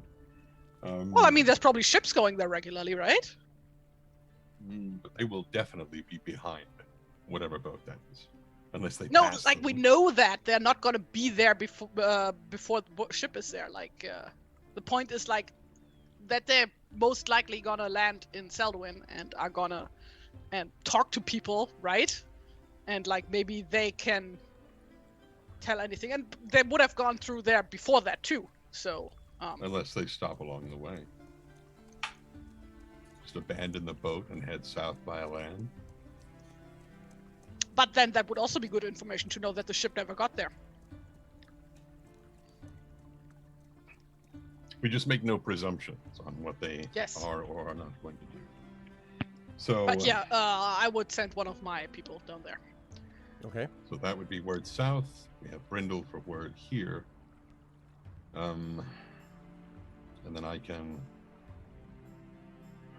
Inge would, in the meantime, sit down and make a few, sketches of the symbol that we saw on the ship to, hand out to people that when we need to ask them, hey, have you seen this picture? Right. Have you seen this person? What? One more thing, ma'am. Have you seen this boat? I can also talk to the local healers, see if they know of anything, even if only anyone in among the commons who is in service to the Bardings who might be in need of medical aid. I could ask some questions while I'm out there.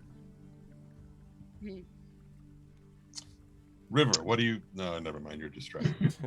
River's just humming to herself, Napping. looking out. She has like the mechanical bird sitting on her finger and like doing like a Mary Poppins style Trying to duet. teach him different whistles. Yeah, exactly. Stone is like, you telling me you don't love him more than me? What I find a bit weird about this whole situation is that if somebody was like trying to like assassinate Balin, why would they send somebody who is like so easily identifiable, you know? Like somebody, like, not saying that I know anything about assassination, but like, so correct me if I'm wrong, but I don't think somebody would like write their name on their forehead when they try to go like unlife somebody. Right? Unless that's the point. Yeah, exactly. Like, what if that is the point? What if this is all like a big distraction or something? Or they're trying to frame somebody else? Mm-hmm. So then you would have not only the death of one of the greatest heroes of modern times, but you would also have massive political upset because some major house had gotten involved in the killing of said hero. Do we know what the red livery is? Who uses it? What house it's attached to, or the Bardings for the most part? Which, since they are supposedly dedicated to the service of Bard, that sort of casts yet another shadow across the kingship. But there's actually just, you will need to do a little bit of research to find out, because there are different noble houses that would technically have barding connections, you know. But actually, I'd have to do a little bit of research, because there are several houses that... There must be a town herald, right? Like a herald that works for the king, right? He would know this shit. So, yeah, so Inga goes, like, I don't know how people in this town handle this, but like back home we have like somebody who keeps books on these things, who usually works for the king. So, hey, Tony, you like are like bros with the king, right? So, how about you go find his herald and pay him 2 pennies to go to Selduin. Gotcha. Yes, exactly. That's precisely what I meant to do. And please tell him to pick up cigarettes on the way. I like the idea that in the later sort of description of this, as Amal's like, so what did you folks do? Like, you're like, well, we managed to figure out how to get someone to Selduin. Like, what? Like, it was a long, without drowning. Yeah. With Korun, so we could send it back. That was actually the plan, yes. Oh man! All right. So do you have a sense? So do you know what you're? Okay. So you have a sense. Then it sounds like what your sort of routes of investigation would be. 3-way party split. Yep. Okay. Inga would actually first check downstairs in the, you know, what's it called, the commons room at the restaurant. Yep. To see if any of her workers are there. Yeah. In fact, there generally are several of the workers when they're off shift. Because of typical dwarven efficiency, they always make sure that they stagger their shifts off and everything. And so, okay, then Inga would like pick out whoever she knows to be the most reliable of them. Well, as it turns out, the 2 people that are down there are one of them is a young dwarf that you know, and the other one is your good friend Stubbis, the contrarian dwarf. And so, as you can see, the 2 of them are enjoying the food of this one, which is known as the Bolo Special, which is a combination of eggs, chorizo, different kinds of a couple of different kinds of sauces and salsas. Very, very impressive, and sort of changing the palette of the Broken Stone one person at a time. Famous Middle Earth chorizo. Yes. Exactly. I don't even know. I mean, like, anyway, but you see wait, can you give me a brief rundown again about what type of person Stubbs was? Because I did write down his name. I did not write down his personality. he's the one who sort of when you were kind of saying like, all right, here's what we have to do and here's why. He was the one who was kind of like, well, but I mean, are the humans really like? Is it worth it to do this? Guy. Like, yes, this kind of thing. But you know him to be a reliable and good worker for all of his complaining and for all of his doubts about things. He does deliver the goods when he needs to. Yeah. Okay. Inga walks up to the table. It's like, guys. Outside. Yes, Thane. And they both nod at you. Stubbs, I have a job for you.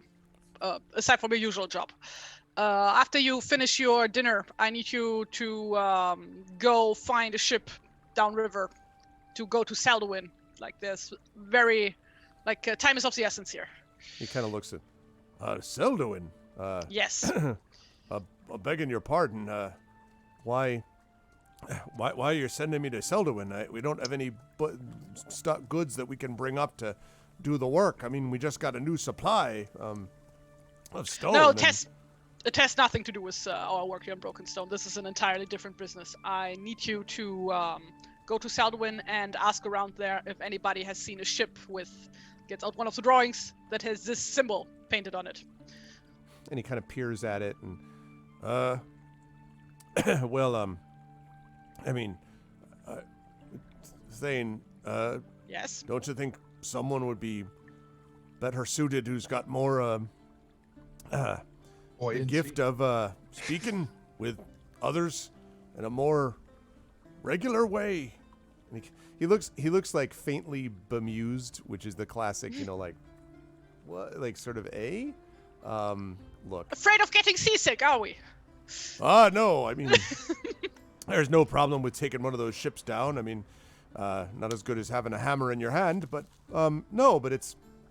I mean, when I get down there, I just get off the boat and start yelling out to anyone who will listen about where the other boats have been. Well, Salduin is not that big. There's not that many people to ask about this. But yeah, ask around the people who work in the harbor and ask maybe the person who now runs the town, who I don't know who that would be right now because people down there fall like flies. So. When you say flies, no. He kind of nods and he says, and he looks at the young dwarf who is suddenly extremely interested in his food, very much just like. Don't notice me. Don't notice me. Don't notice me. Yeah, right. And Stubbs says, "Look, Thane, if this is because I might have raised a few concerns about aspects of what you were asking us to do in Brokenstone, I'm sorry if I came on a little too strong. I really do enjoy doing some work. I mean, I just wanted reasons as to why, and I don't want. You're not punishing me, are you, for asking questions? So Inga, I'm imagining, is sitting in front of him at the table. Sure, yeah. So she leans in, puts one hand on his shoulder. It's like, Stubbs, you are one of my best workers. I trust you. That's why I want you to do this mission. Oh. Also, I happen to need somebody who can quickly go there without me having to walk back to the barracks. And you happen to be here, so tough luck. So he says, so I'm one of your best workers and also the only worker here that you can send right now. Yes. Okay. Instead Fate of going sometimes up is silly like that. 5 minutes to where. Yes. Okay. No time to waste. Hop up. Eat up. So you sort of he grabs a roll and wraps some stuff in a napkin, and he stands up and he says, all right, when the lads don't see me, just tell them I didn't leave the job. And if any of them I tell you won't. any slanderous thing about how I was planning on thinking about leaving the job when I had the chance, just ignore them. It's just a bunch of nonsense. What Wow. happens when I find out what I know? Do I go back up? Ah, I'm glad you asked. And she reaches into her pocket and shows him the bird. And so he stares at it. And he goes, and he's got like a napkin with like a roll in it, like, right, and he's got his like mug and everything is gathered. And he's like holding all this stuff and his food and everything. And he's like looking at your bird, and he just This is the newest of Ironhill's dwarven smith technology. See, this bird can deliver messages, and once you went down to Selwyn and gathered all the information you can about this ship and the people on it, you write a message, give it to the bird, wind him up on this little thing here, and just send him flying, and he will come flying back to me. so he stares. No, he doesn't need to know about about Thrun. he stares at the thrush as if you were showing him a particularly fascinating lump of rock. Like he's kind of like. Well, she is a stonemason. Let's. No, I know, because that's what I mean. He's looking at it like, he's like, Interesting. this thing is it's a toy. Well, it does have sharp edges. I wouldn't have it give it to a child of 3 years or Under younger. 3 years old, yeah. Small 'Cause parts some that can engraving easily on the swallow. bottom side. Small parts may get loose. So he says, so you want me to take this bird Yes. down to Selduin, Yes. ask people about a boat with eyes on it Yes. while holding the bird No, you keep the bird in your pocket. in my pocket, and then when I find that out, I say, bird, No. here's what you need to know, and I wind him up No. and let him go, and then No. then I Take the bird. swim back to what? No. Take the bird. Also, this money for the ship, and she gives him some money. I don't know what the ship fare costs. We can talk about that afterwards. And so here, you take this bird. You take this money. And you take the first ship that goes to Selwyn. When you get to Selwyn, you ask around for information about the ship with this symbol on it.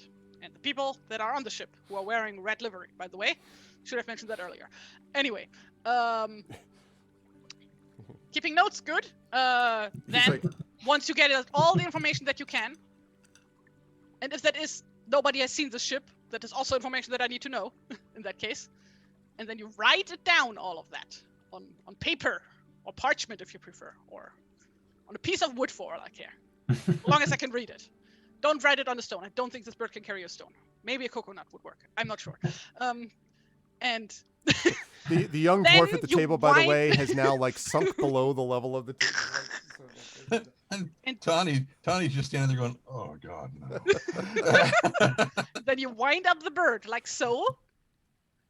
And then he will come to life and carry the message to me. And you just take whichever next ship goes back to the city. He gives a long, slow nod and says, all right, then. I'll just take this bird and my food, and I'm going to go get a boat Yes, very to good. the Selduin. Yes. And all right. And he puts out his palm for the bird, and assuming you hand it to him, like he holds it like this. Like, he obviously doesn't really. He's like slowly like puts it into this little sack that he has, and then like very carefully folds it over, and then says, "I'll just be on my way." Oh, I give him Stabbus, a- one more thing. One more thing. When you get back, and like she leans in so that only he can hear that, I will put in a word with Bolo over there that he will make that famous pecan pie that I know you love so much. So. Oh, he looks over at you, Bolo. So that will be. I will before your gladly next make that on your return. And for the journey down, I give him a little bag of seeded crackers. I'll keep. Whoa. And he looks at them. Fine, organic, golden round. He says, that's great. Just the right amount of fat content. All right. And he, so he takes that and he nods and he says, all right, masters, I'll do what I can. And he turns and, looking vaguely like he's just been like struck in the head, sort of walks out very slowly out of the inn. The bird's name is Korun, by the way. She shouts across it. Yeah, I was gonna say, the taverns, some people look up a little bit, and Make sure to talk to him 1 hour each day. and so he departs, and the young dwarf at the table is just like eyes very low, like not looking up at you, like still fork sort of, halfway to his mouth as it has been for the last 15 minutes, as you've been talking. Right.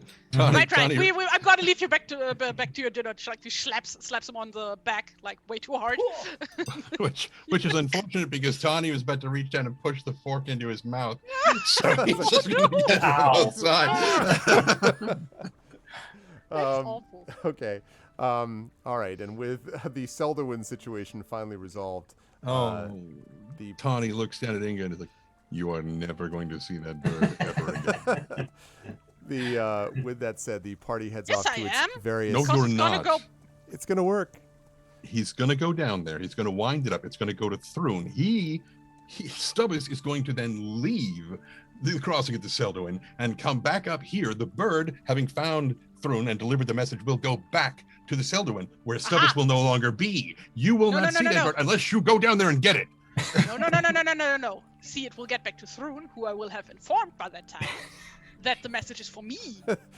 Right, can we just right now plan for a little side adventure for Stubbis and Karun as they get sidetracked Stubbis from and Karun, Selduin? the buddy comedy. I know. Yes, they wind up in the Sea of Rune, and they have a whole adventure down there, and then they come back 3 years later. Oh, Did man. you see the look on his face? He's going to chuck that bird in the river, take the gold you give him, and never come back again. Somehow he ends up looking at, like, where he lives. the dead white tree or whatever, and Denethor goes, "Why have you come to me?" "I don't know. I got lost, and I don't know why I'm here." But I have this bird, and he's supposed to talk to you. I've He's heard got a you like message for eating you. birds. Free League will And never tomatoes. sponsor us. Free League is just going to be like, "What are you doing?" Christopher Tolkien, rest his soul, will rise from the grave and come to my house and be like, you are a pathetic buffoon. Don't ever I do. did an hour research to get this name for this bird, just to make sure that the name properly fits the naming schemes that Tolkien uses. So, Okay, no, that's fair. I don't think the name's the problem. I think Congratulations, you have saved his professorship. Just exactly. Yeah, I was. Oh man, it's very funny.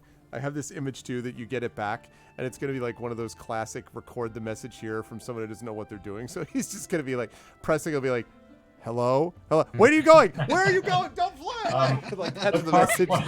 What part of the bird do I press? Yeah, it's like, "Is this on? Hello, hello." I can't tell if it's working. Yeah, and then it attenuates. Come back. Yeah, exactly. What's the message? The message was and then and then there was some sound, and I didn't hear anything. Stupid bird. Oh man. Anyway, you are listening, everybody, to a very amusing session of Day 18 Adventures of Middle-earth Airborne Adventures of Hammers and Anvils and Birds and Contrarian giving Dwarves, birds. apparently.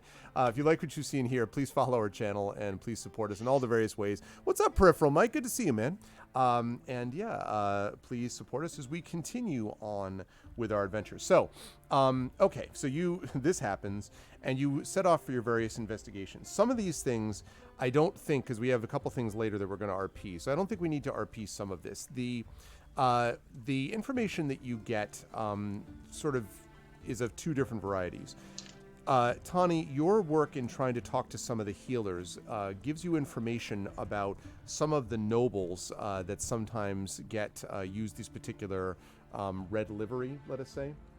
And that happens as well with Bolo as you speak to Brindle about it, because Brindle is quite familiar with the nobles' various outfits And she makes it clear that there are three sort of petty lords, lower lords, that are part from the Dale lands that tend to use this red livery. Now, the Brindle knows two of them and doesn't know the other one. And Tani, as it turns out, you find out about the other one. So you end up putting together the idea that there are basically three total. So I'm going to ask people to make checks in a minute, but I do want to mention that the three that you know about for sure are the following three lords. A lord named Bryni, which is Bryni, the Lord of Strandberg. Strandberg is a not particularly impressive holding somewhat to the northwest of the city. So Bryni, Lord of Strandberg. Gunvar. Oh. I was like Lord Bryni and Lord Strandberg. No. Bryni, Lord of Strandberg. Semicolon. Gunvar. Which, by the way, just translates to beach castle. Yeah, that's pretty much what it is, too. Gunvar, who is the Lord of Ashbrook. And Thane Oscar. And Thane Oscar, actually, we're gonna find out a little more information. I'm gonna have you make a check-in to see how much you find out about each one. But one thing we can say is that Thane Oscar is the only one of these who does not have his own particular holding. He comes from an ancient family and is still called a Thane, but he doesn't really have any sort of noble holdings anymore. Is that a Thane with a G? Like, that is Thane with a G. Thegn. Thegan. Wait, what was two other lords' names again? I have Bryni, Lord of Sandberg. Gundavar. Not Gundavar. Gunvar. Right, I realized I missaid it as it passed my... Gunvabad. Gunvar. Gundavar to the bad. Hurdy birdie hurdy. Ashbrook. Okay. And the other one is Thegan. Thegan Oscar. Oscar. Osgar. Oh, Oscar. Oh. And Bryni is just Bryni. Goed. Got that one. Be right back. Oh, I wrote Zandburg, which is Sandcastle, not Strandburg.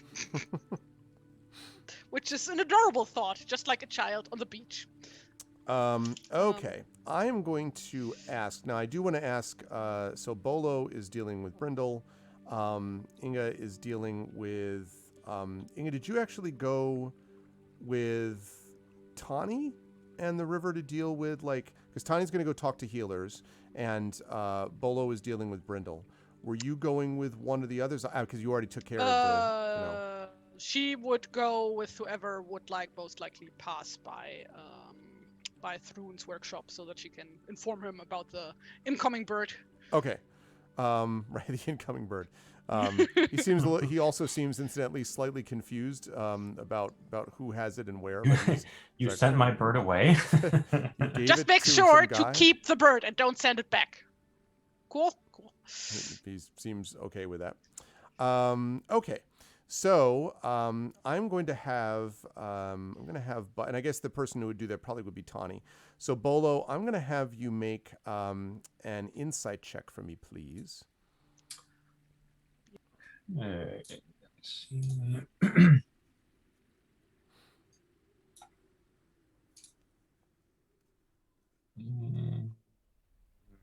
Insight.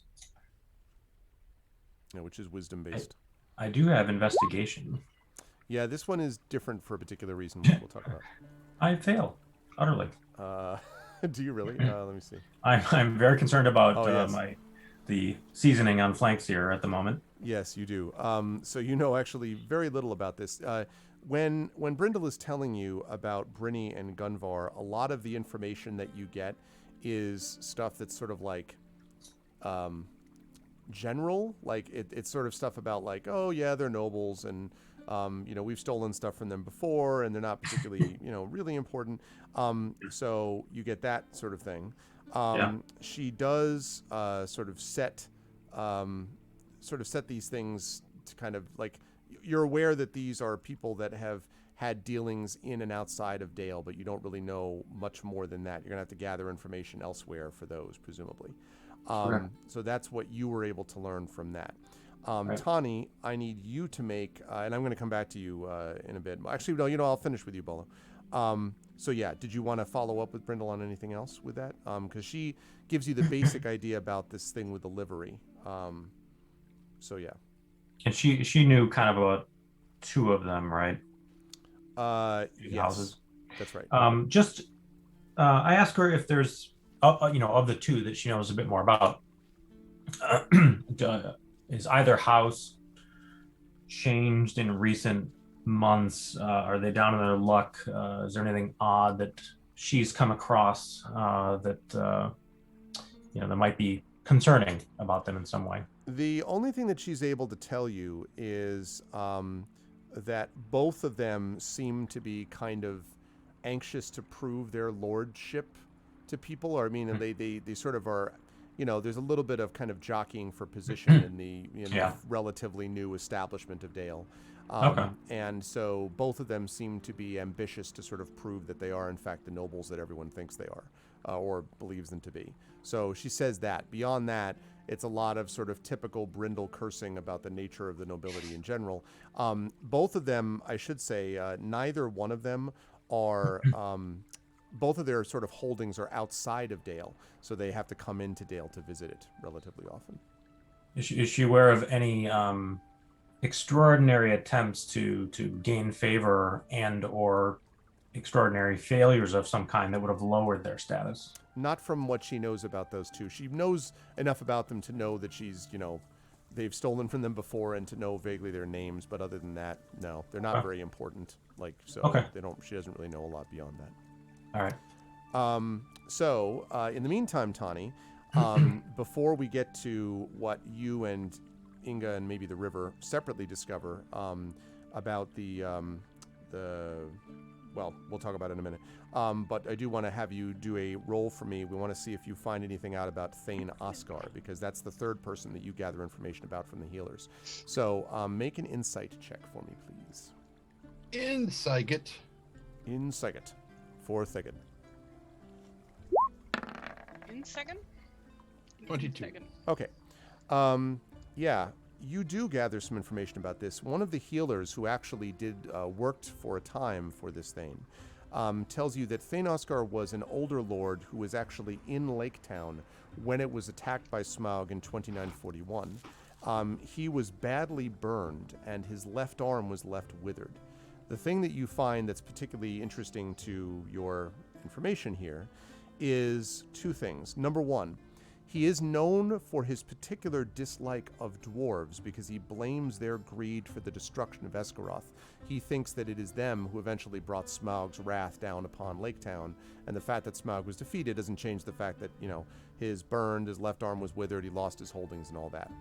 But the other thing that the healer tells you, which she's sort of anxious to go on and explain, because she says that and she can see you being like, oh, really? She goes on to say that she and every other healer that she's ever met, in fact, most inhabitants of Dale, regard Oscar to be an extremely honorable man. Now, that, you do a little bit of asking around, and pretty much that's what you get from them also. Basically, they say he's a curmudgeon, he's not a nice guy, he's very angry and bitter, but he has always been honorable to the extent that matters. So that's what you learn about Thane Oscar. We still don't know anything about Gunvar and Brynny because Bolo was very interested in Flankseer at the time. But we will see more when you have a chance to sort of all come together. As he should be. Yeah, exactly. I mean, and then the other thing I wanted to mention is something that we find out from both Inga and the river. And Inga, I'm going to give this one to you. I need you to make, please, an intelligence/riddle or traditions check. And if someone wants to briefly Jaeger, like Trent, if you want to do that, briefly Jaeger the river, you could also have the river do this, a riddle or a traditions check. I'll take either one because of this information that gets brought up in the comments. Wait, I have like some modifier for traditions for like a specific thing. What was it? The traditions. I have heard. No, that was history. Never mind. That was no. So just regular. Oh, natural 20. Would you look Wow. at that? You know all things, all traditions. Yes. And was that a... It is... River, A a 20. non-natural 20. Wow, okay. So both of you are like, we know all the traditions. So you actually gather some information during your look in the commons. One of the things you realize is that if you're going to find out anything about ships, it means you need to talk to merchants. And if you're going to talk to merchants, it means you need to talk to the older ones who have been around for a long time and know the people. And so there's one in particular who is an older merchant matriarch who you were introduced to, whose name is Khatun. This is an older merchant matriarch, as I said, who is a head of the small communities of Easterlings of Dale. So Easterlings are from, outside of Dale, but they're essentially a small community similar to, like Little Italy would be, or something like that, right? Or Chinatown. They're a small group which is found somewhat to the north of Brokenstone. And they spend their time, most of the time, engaged in various trade activities and things like that. And so when you and the river first come, Khatun is quite cautious with you, and you're sort of brought amongst these sort of brightly colored silk tents and stuff like that is where the Easterlings generally live. And you're finally introduced to this woman. And she sort of waits and looks at you, Inga, and she says, "Yes, lords, what may I be doing for you?" It's a kind of strange, slightly accented slightly accented voice, but she sort of watches you. Has Inga ever talked to any Easterlings in her life? Or does she know anything I would about say that you Easterling would definitely, traditions and stuff? yeah, you would definitely have talked with some Easterlings before, for sure. Okay. Not this particular person, but you would have heard her name even, because she is kind of prominent among this community in Dale. Okay. No, was like just wondering about certain etiquette things and stuff like that. Yeah, absolutely. Well, one Okay. thing that is always important is the Easterlings believe that it is important to wish others great prosperity, which within the Easterlings' history has often not been forthcoming. And so prosperity in a material sense is important for survival as much as anything else. I see. So. Wait, so what did she say for the greeting? Oh, she just said, yes, what is it that I may be doing for you? First of all, thank you for meeting us. I was wondering if you could help us find out. But before you go on, I'm so sorry, Harry, to interrupt. Yes. I just wanted to say, before you go on, one of the things that the merchants particularly know about is river trade, like up and down, like boat work and stuff like that. So, sorry, go on. So she might also know something about the ship. And More, why in a fact, ship is like more that. likely to. Yeah, probably. Okay, then, Sea level. we saw the other day a peculiar ship on the river here, which didn't look like it was made for river sailing at all. And she begins to describe the ship and was like, and then when she's done describing it, then she asks, I wonder if you knew anything about. I was wondering if you would know anything about why somebody would choose to sail a ship like this upriver. The ship that you'll be discussing is somewhat unusual, but is used for speed and to carry some goods back and forth up the river. And indeed, I know of one, but it is not a work that I have seen recently. The craft you describe was reported stolen, and it was found not long ago by one of my people. We have not reported it to the Keys because we would be held liable for the missing boat. Typically, when something happens that leads to a disruption in trade, taxes and tariffs are raised, usually upon those who are most successful in the river trade, like, for example, my people. I see. That is really rather unfortunate. We But think so. But do tell, when did you find this ship, and did it happen to have like this symbol painted on it? And she nods. She looks at the symbol, nods. Yes. Whoever stole it tried to sink it because a hole was smashed in the hull. but the currents pushed it on a shallow bend in the river running, and some hunters noticed it. I know the original owner of this boat. He was very sad when the boat went missing. He is a Dorwinian trader, and his name is Gwayan. But I know only that the boat was found a few days ago and damaged in this way. When did we see the ship? So you probably would have seen the ship about, I don't know, you probably saw the ship about 3 days ago, and the way that she reports it is it was maybe like 4 days ago or something. Interesting. Or no, I'm sorry, the other way around. I beg your pardon. Okay. Other way around. Sorry. So Sorry. You would have seen it like 4 days ago, and she would have actually heard like that the ship was reported like found maybe like 3 days ago. So like a day after you saw it. Wait, who did the ship belong to? A Dorwinian trader whose name is Gwion, Gwion.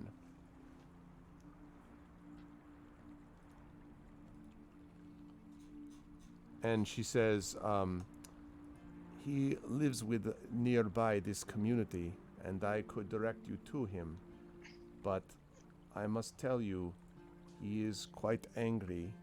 He is unhappy that his ship has been taken, and he has spoken to the authorities, and they have given him no satisfaction. It is possible that if you bring it up, he may become most fierce. Not perhaps that you have anything to fear yourself. And her eyes kind of like, drift down to the axe at your belt, Inga, and then over to the river and stone right nearby. And she says, but nonetheless, he is an angry man. Well, trust me, I've dealt with plenty of angry people before. But I'm sure he will cooperate, considering that we're trying to find out who was on that ship, and he would probably be happy about helping us figure out who stole his ship and tried to sink it. So. And she shrugs and says, "There you must know your own counsel." All right. So, do you have any idea who stole the ship, or did you just found it abandoned? No, we found it only abandoned. There is no knowledge of what has been stolen from us, at least by the boat. The guards said they saw no one, but that is not unusual. Have you found anything on the ship that might be connected back to the people who stole it? And she shakes her head and says, "I don't believe so, but Gwion would be the one who would know that." All right. We were also asking about the lords, right? You could do that if you want. That was like the livery, right? That was like different than The red livery. Yeah, okay. All right, then I have a different question too. Do you know anything about men wearing red livery that might be working for one of these lords? And then names the lords and the titles that she knows. And she kind of frowns, and the lords do not spend much of their time around here or with us. But, well, and she kind of thinks a little bit about it. Make an insight check for me, please, Inga. Yes, sir.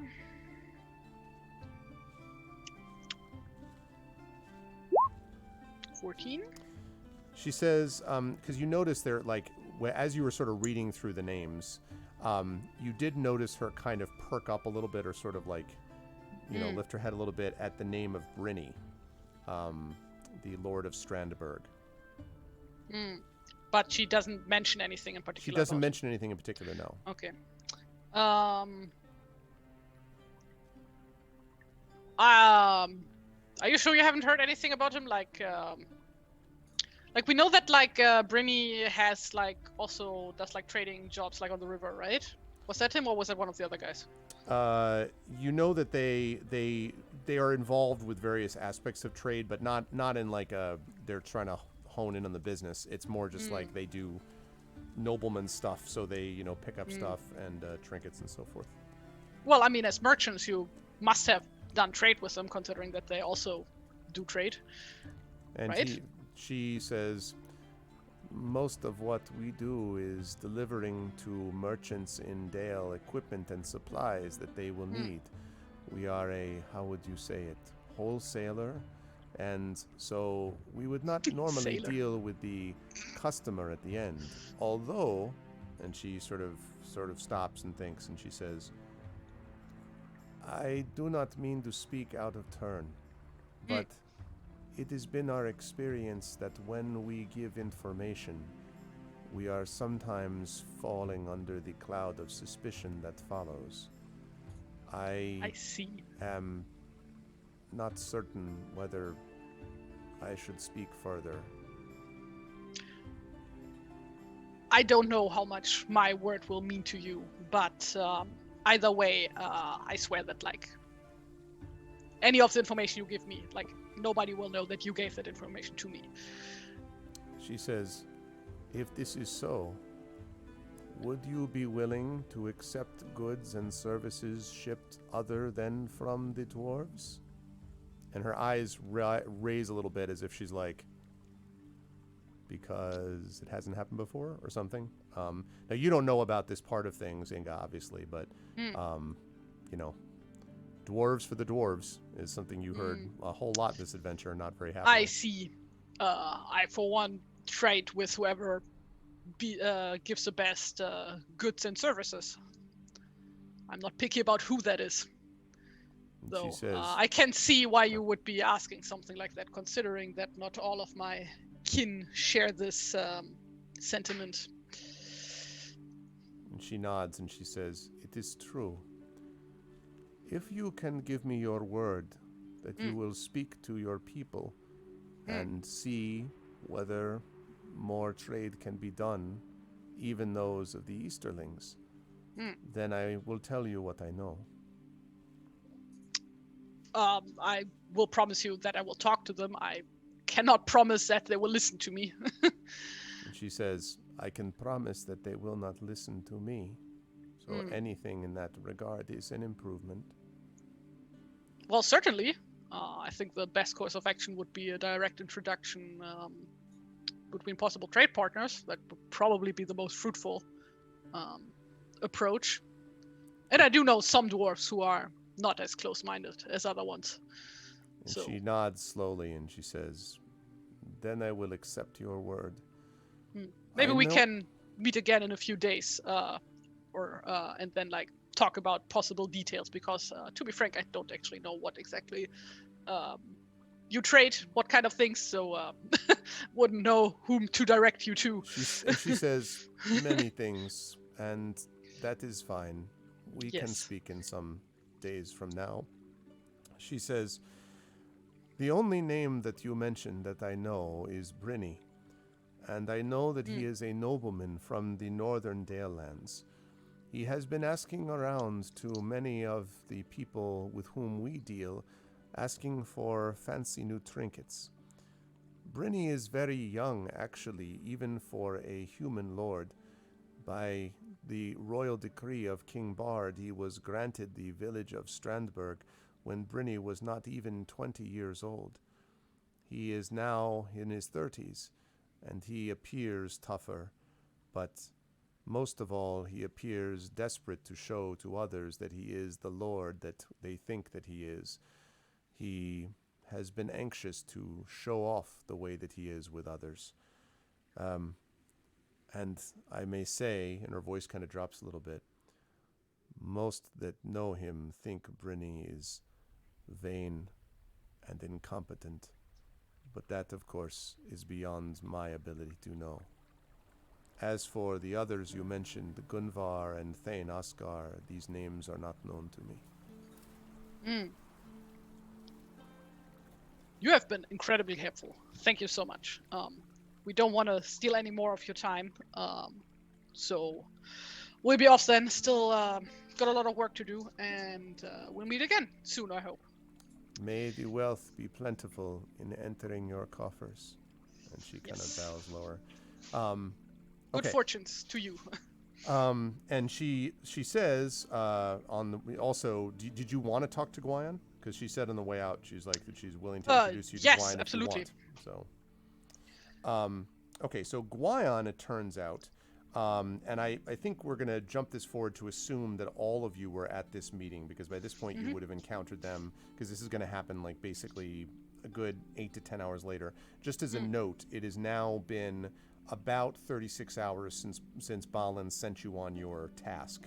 I'm just letting you know, he had hoped that you would get back to him in a couple of days, so I'm just letting you know what the overall time is. And so she directs you to, in the residential quarter, to Guion's house. Guion is actually a dealer in musical instruments.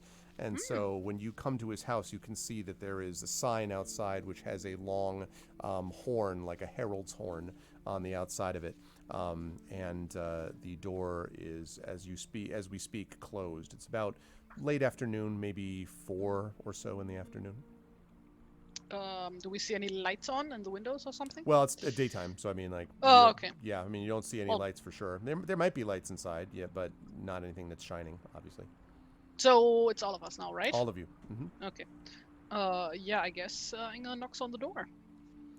Okay, so there's the knock on the door, and then a couple of moments later, I'm going to show you on stream. This gentleman appears, and he looks like. Whoops, nope. Sorry. There we go. And he looks like this. He comes to the door, and he says, "Yes, yes. What can I do for you?" Guion, I assume. Yes, you assume correctly. Yes. My name is Thane Inge, home finder, at your service, and these are so and so and so and so. Introduces everybody.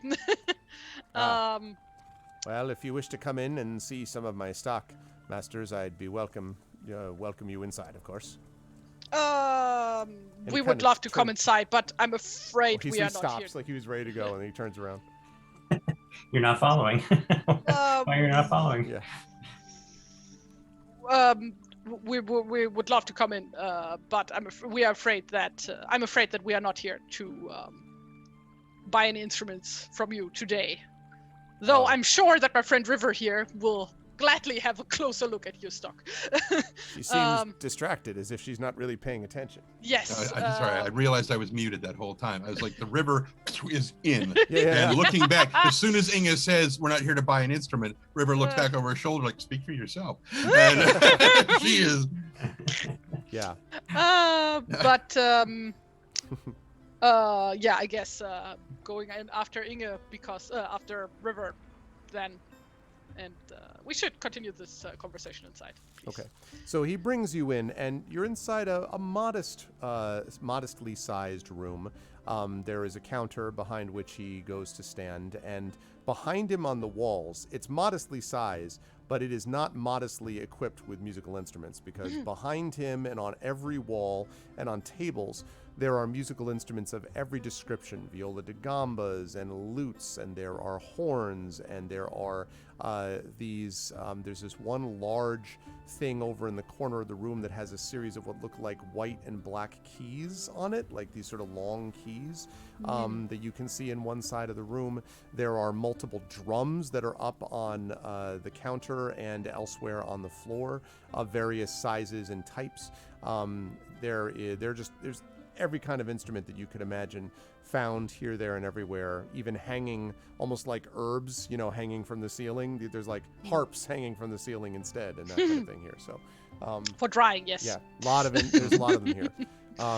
And as always, there is the one person who's in every music store ever sitting tuning a guitar. That exists in every guitar center in the world, and also here. So. And then playing Stairway to Heaven. Stairway to Heaven, or Freebird, yeah, one of the two. So he stands behind the counter and he says, all right, well, if you're not here to buy an instrument, then what, may I ask, are you here for? We are trying to find out who stole your ship, and she takes an instinctual step backwards. Yeah, so you say ship, and you immediately see his expression darken. He's like, what about my ship? We have reason to believe that the people who stole your ship, that stealing it wasn't the only crime they might have committed. It glares at you, although it's very clearly not meant to be glaring at you, but he's just kind of like, That ship was meant to be a gift to my younger son, who likes to go fouling on the river running. And then it disappeared, and do the dock authorities have an explanation? No, just vanished, they say. It happens sometime, they say. Now, I get the boat back, and half of it's ruined. I have to wait for a carpenter of Laketown to repair the boat, and that will cost me money I do not have. If this city took seriously the property rights of its citizens, I might not have lost my property and taken away by the thieves and bandits which dominate this town. And he sort of turns away, and the person who was tooting the guitar quietly puts it down, stands up, and departs the shop.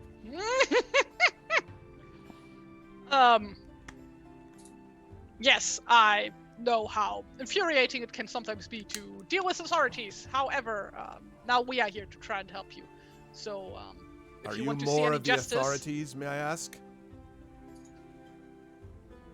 well, I did introduce ourselves as we came in, did I not? And she looks around at the other party members. I did say who we were, right? You said names, but I'm wondering if you have actual positions of authority. Perhaps you could convey the frustration and anger of a citizen just trying to get by to the people that don't do what they can to protect people's rightful goods. Yes, I can definitely do that. And he kind of... you must understand that when I came to Dale, I had nothing.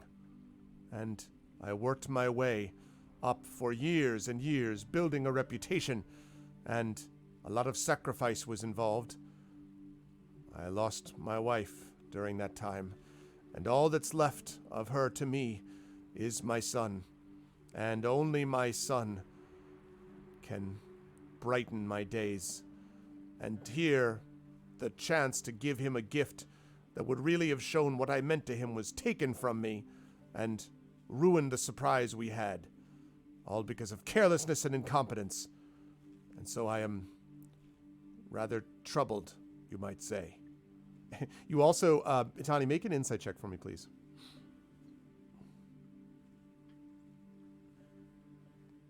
Actually, I'll let everybody do that. Tani, Bolo, and Inga can all do that. But not the river, because she's distracted. The river is too... I mean, she's actually distracted. She's probably jumping around the store like a rubber ball, just She's looking over at this- everything. She's on one of the lutes. Blackbird singing in the dead of night. Take this broken wing. What is it? Insight? Insight, yes, which is wisdom based. Okay, yeah, all of you, I would say, all of you are able to see that as he's speaking to you, his hand is gripping the edge of the counter, and his knuckles have turned white.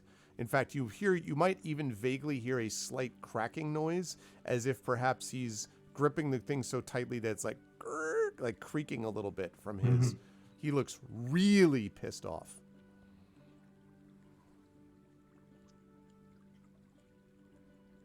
I know it's a tender subject for you, but It is, sir. It is. Yes, like I said, I know. So my curiosity is, I've heard that the craft was damaged in an attempt to sink it. Was the hole in the hull broken out or broken inward? It was, as I recall, broken outward, from the inside out. Why would that be important? Because it means they did it. Yes. It didn't hit a rock. They deliberately ruined my ship. I see, yeah. Okay. Excuse me, I understand more about stones than of ships, which don't float as well, but... Except for amber. Amber does float. But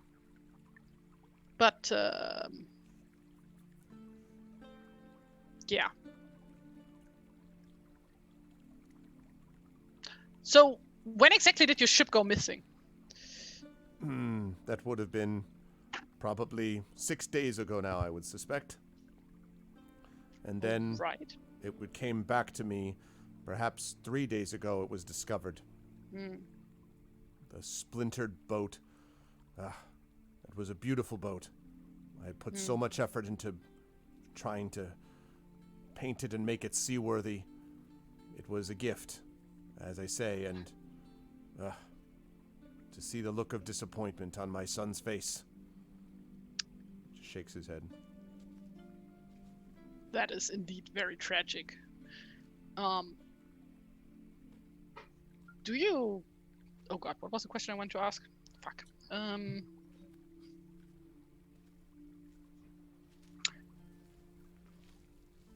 Do you know where it was stolen?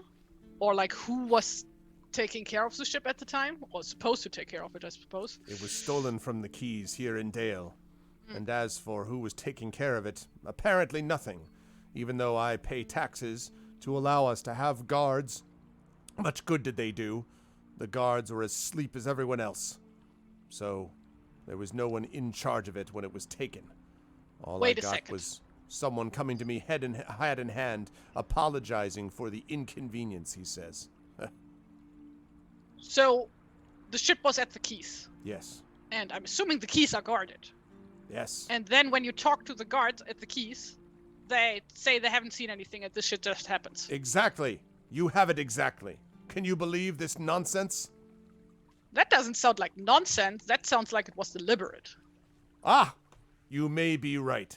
I've wondered whether or not the guards themselves may have been in on it. This conspiracy could go all the way to the top.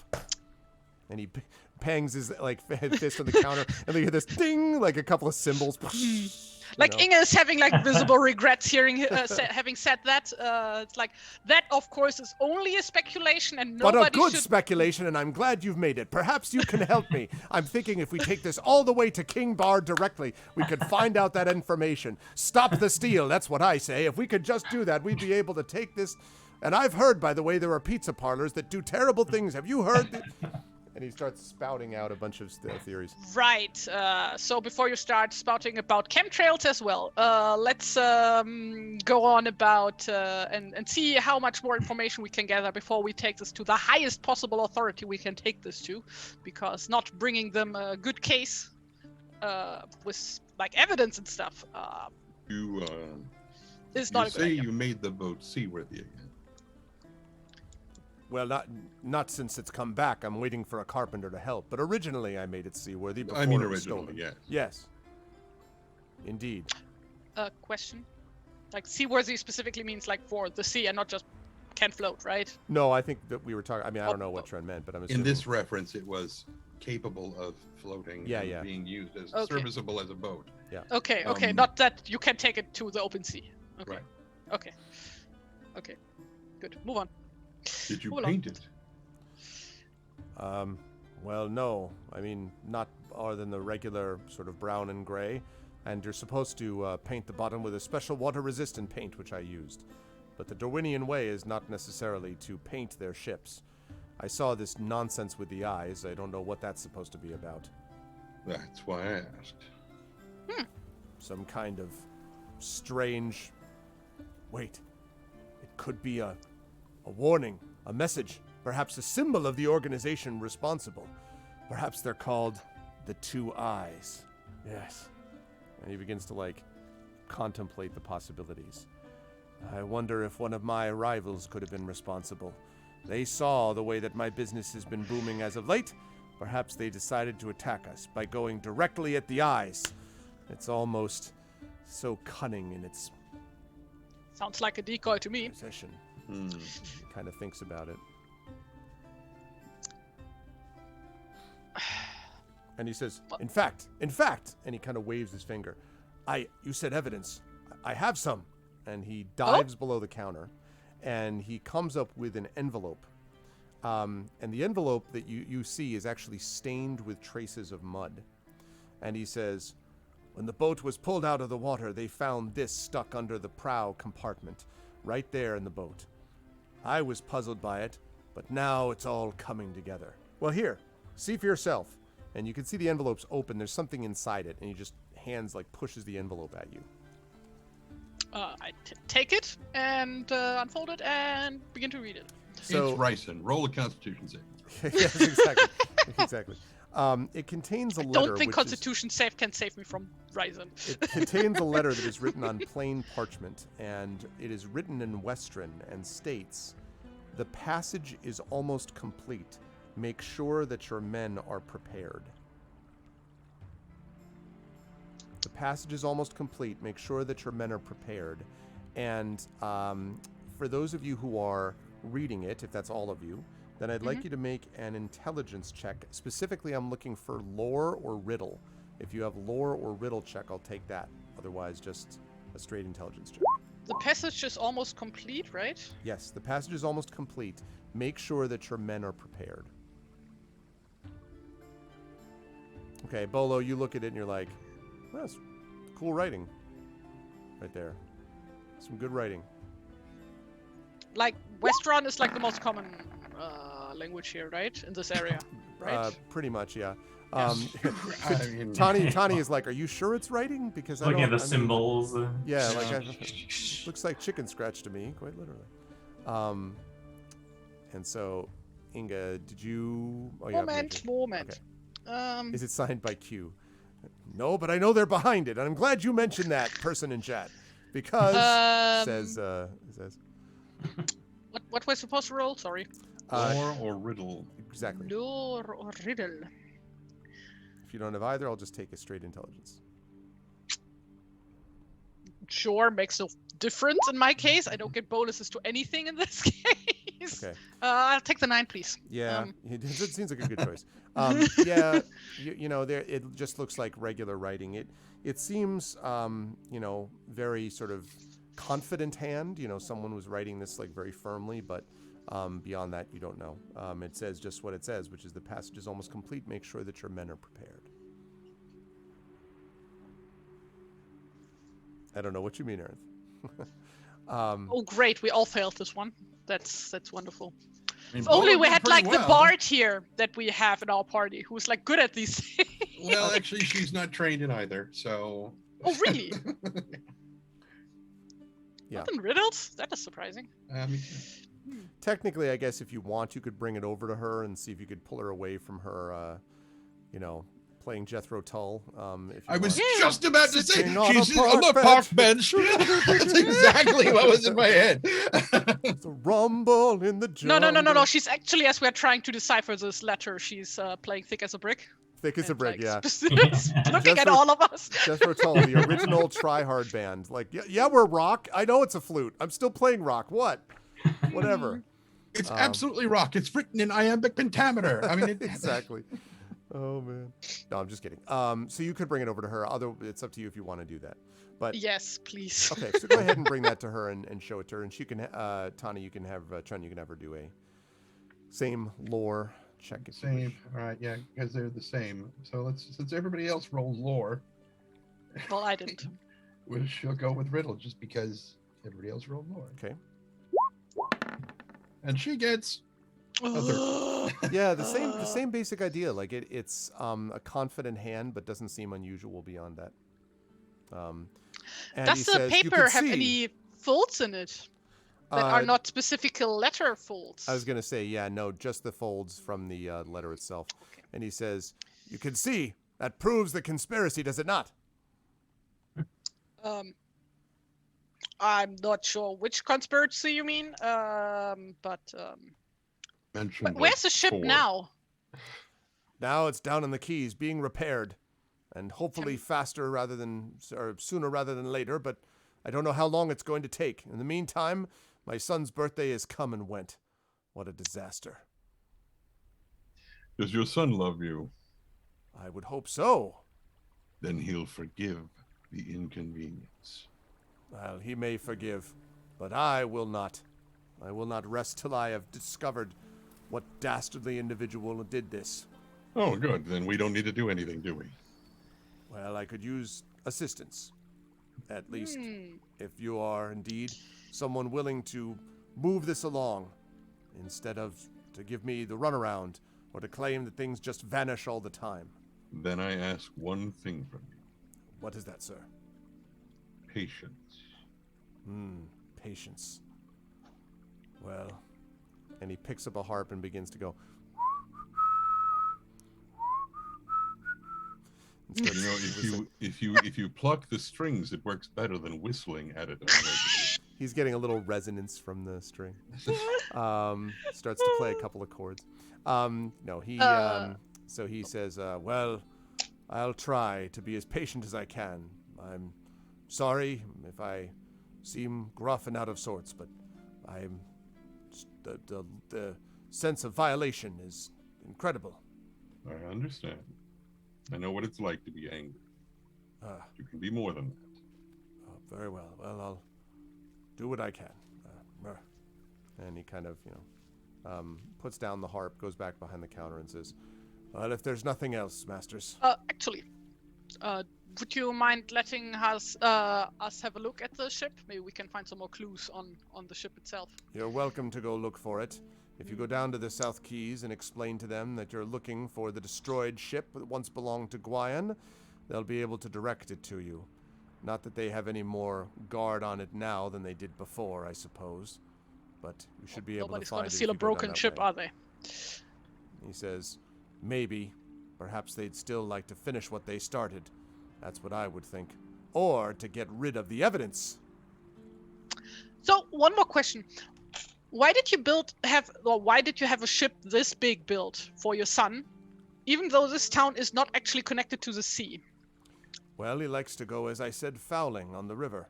These things can Fowling? move rather quickly. So, fowling meaning like hunting for waterfowl, and fowl like the F-O-W-L, fowling. So like hunting basically for ducks, geese, things like that. And he says, Why so would this- anybody hunt birds on the water if you can just hunt birds on the land?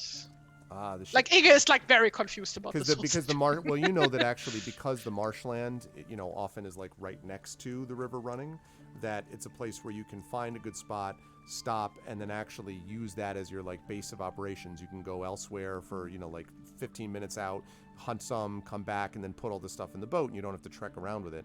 And then you can just bring the ship No, back Inga upriver. wouldn't know. Because Okay. why would you do that as That's a true. dwarf? So Like you're why probably would good. you That's good go on a advice. boat if you can just like get This things is a good on the point. land, So the You're rest of gonna you make a probably would know sandwich this. out of a rock.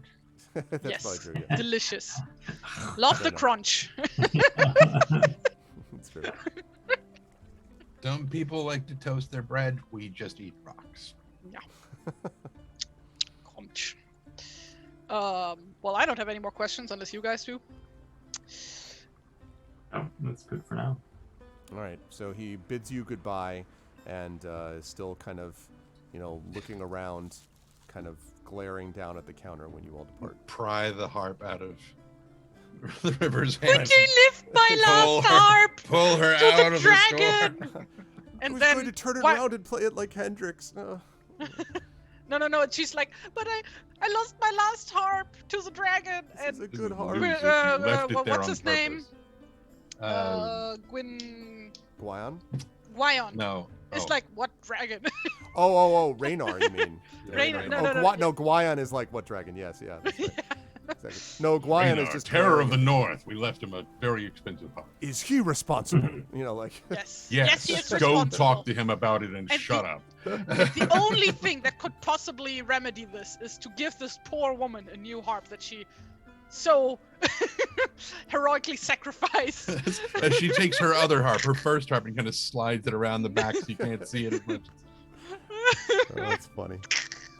Oh, look, we've also gotten our first set of. Yeah, just don't talk about him. Yeah, goodbye. So okay. Yeah, as we get clear of the store and are out away from him, Tawny's like, Kenneth did mention, was it Kenneth, right? The captain of the guard. Yes. Let me. Not It feels Kenix. close. Right? Tanner, hold on, I'll find it. Cardis. Cardis. Knew it was a. Yes. Well, there's Catus and there's Cardus. So Right. There's a Kenix Catus who's the is- dwarven smith who fixed Flankseer, and so yes. Yeah, so Cardis mentioned that they didn't have enough guards down at the Keys.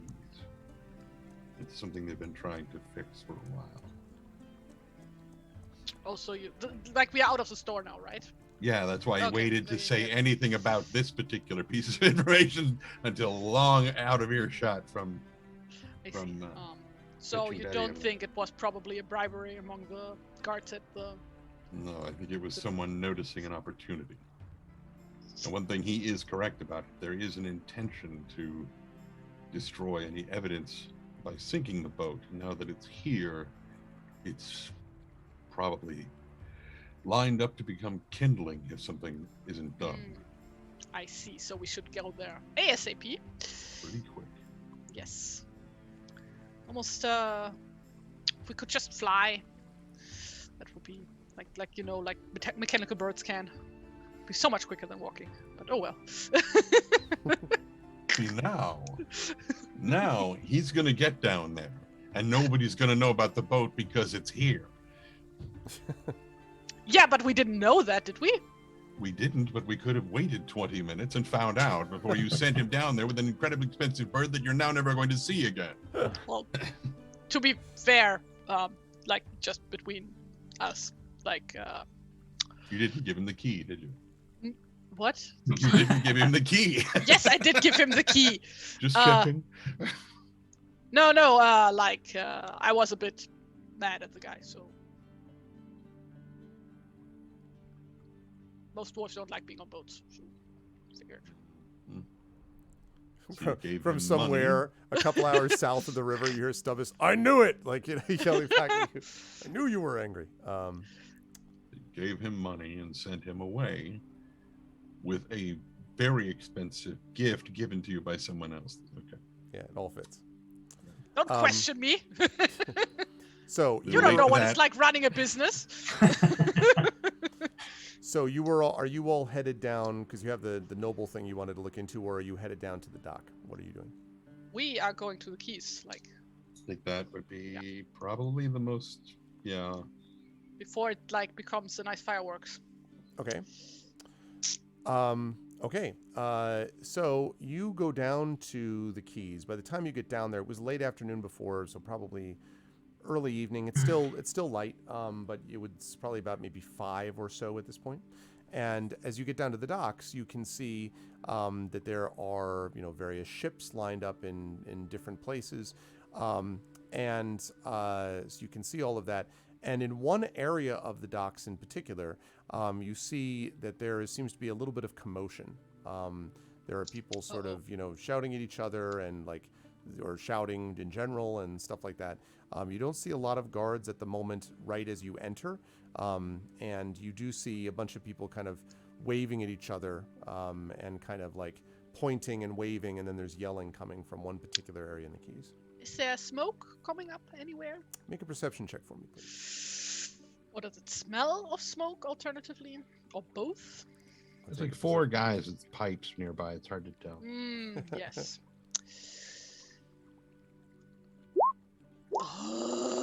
See?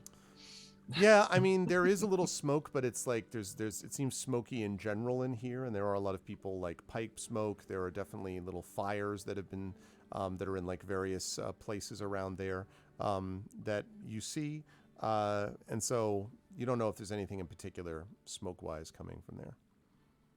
I guess Inga grabs the first person who runs past her, who's making a commotion and is hey, what's going on? And it's this young boy actually, and he says, "What? Well, there's a boat burning down there, miss. Oh, you should come see it." God, which way? Which way? Running. Oh, it's this way, and he's running towards where all the commotion is. You ever wanted to go to Selwyn? He says, it was a boat. Someone said he'd sooner be burned alive than go down to Selduin on his own. And so he runs along, and if you follow him as you get closer, you now see that there is indeed a little bit of smoke, although not too much now. There are a group of people that are kind of gathered around, sort of chattering excitedly around the edge of this dock, and a number of guards. And as you all sort of push your way through, you can see that they are looking down at a blackened hulk of what used to be obviously a boat, of what's left of it anyway.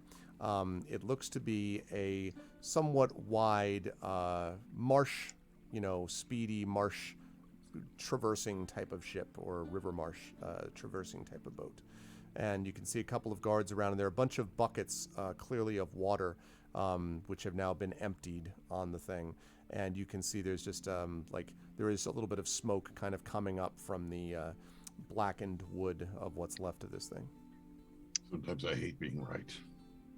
Is that our ship? Please tell me that's not our ship. It wasn't our ship to begin with. But No, I mean, you know what I mean. Is it? Our... Well, you think you see a blackened eye on the front of it, so your guess is it somebody probably punched is it in the the same one. face. Yeah. And there's also a big hole in the front that you can see. And a guard is Sometimes. just like wiping their hands. Ah, this bloody boat. Whose job was to watch this boat? We had someone here. Oh, here. And he yells for someone that sounds like Volish, and Volish comes over.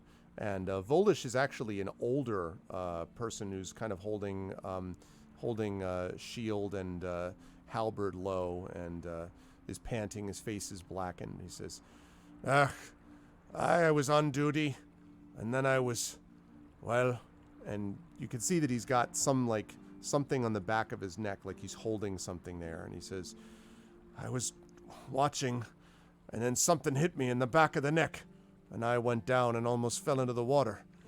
By the time I recovered, I woke up and found this.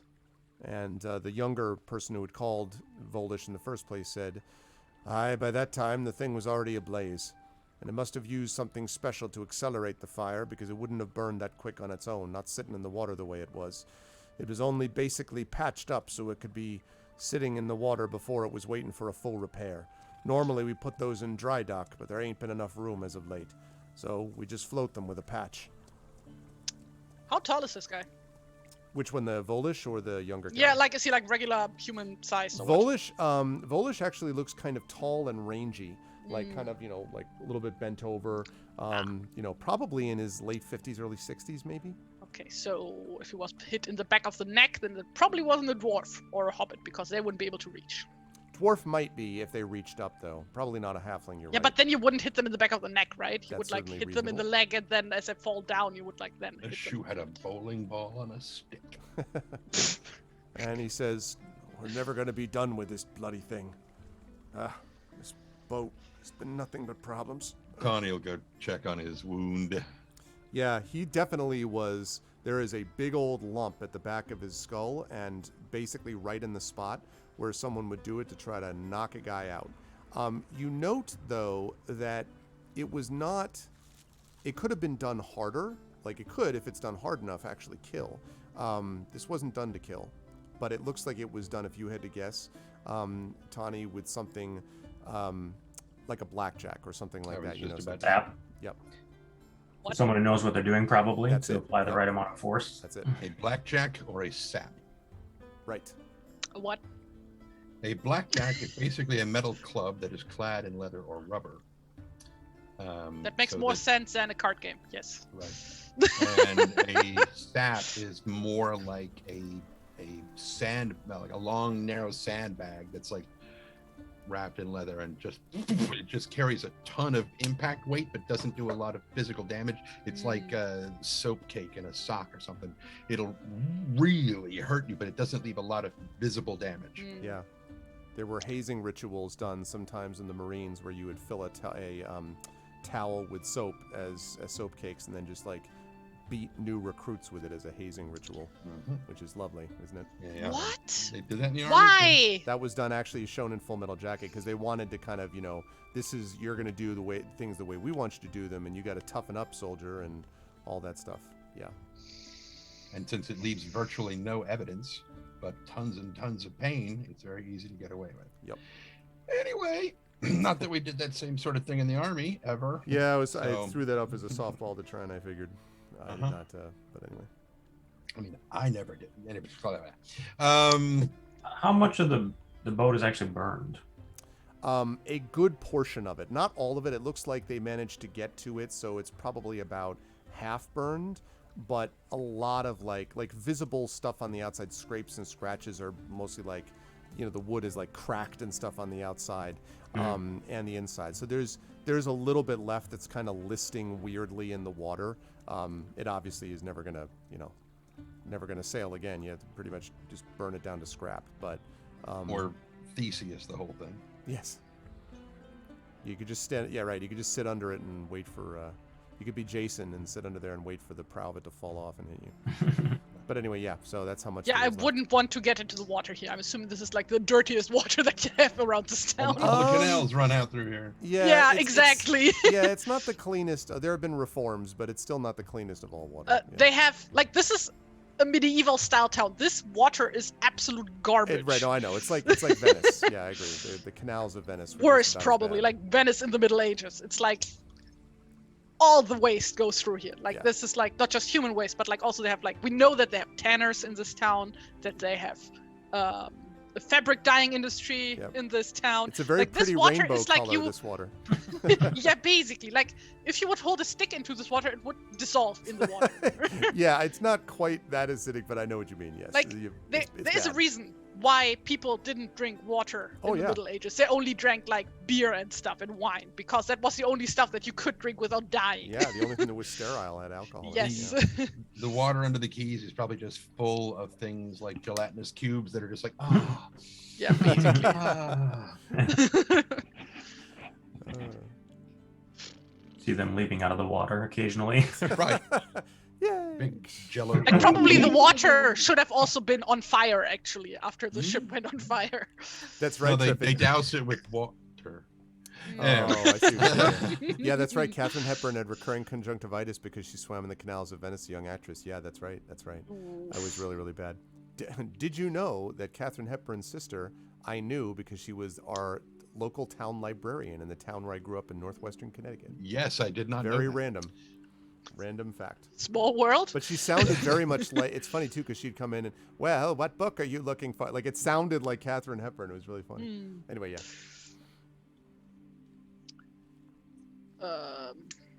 Yeah, I guess we are not going to search the ship, are we? Won't take as long now. Well, I'm not getting in there. I'm gonna tend to Volish. I was like, Volo? No, not Volo. Yeah. Mhm. I'm getting out of this and writing a guide to monsters. Yeah. So now we hear the source of Arvin's old lady voices. I do draw upon that sometimes, yes. So yeah, you attend to Volish. Volish looks like you can see that Volish has definitely been through it. Like there are a lot of like, cuts and scratches that are never fully recovered and fully healed and all that. But this doesn't seem to be the thing that's likely to kill Volish in the end. And as you're doing this, Volish is like, I've taken more than one knock to the head. If I ever saw them, I'd give them more than a knock. The bastard came up from behind. What kind of thieving nonsense is this? Kind of is, Opportunistic. you turn your back for 2 seconds. Well, your back's always turned on something. He nods. Well, that's the way to look at it, yes. And Philosophical. the younger one who hears that says, well, you better hope that Cartus believes you. Otherwise, you're going to be back doing latrine duty. You shut it. And he's like sort of, bitterly there while you're Well, I mean, while you're fixing up his neck and back of his head. difficult to fake a wound like this, isn't it? No. No? No. I'm not saying you did. I'm saying it's not difficult to fake. Like, but why? Fake this. And he like reaches back. Are you out of your mind? Don't Why would- press on that. Ow! He like reaches back. Well, so this is a dead end. What now? Did we ever look into the third family? Out. No, we did not. I I update think. the group on what I found from Brindle at this point. That 2 out of those 3 families that might have the red livery were nothing terribly out of the ordinary came to mind from Brindle. They didn't seem to be going through any odd news that's cropped up with them. They're sort of jockeying for position, as houses tend to do, but have gone to no extreme measures, have suffered no great misfortune. So nothing stands out with those two. Which leaves Oscar, Thane Oscar. Well, he sure has a great reputation. But,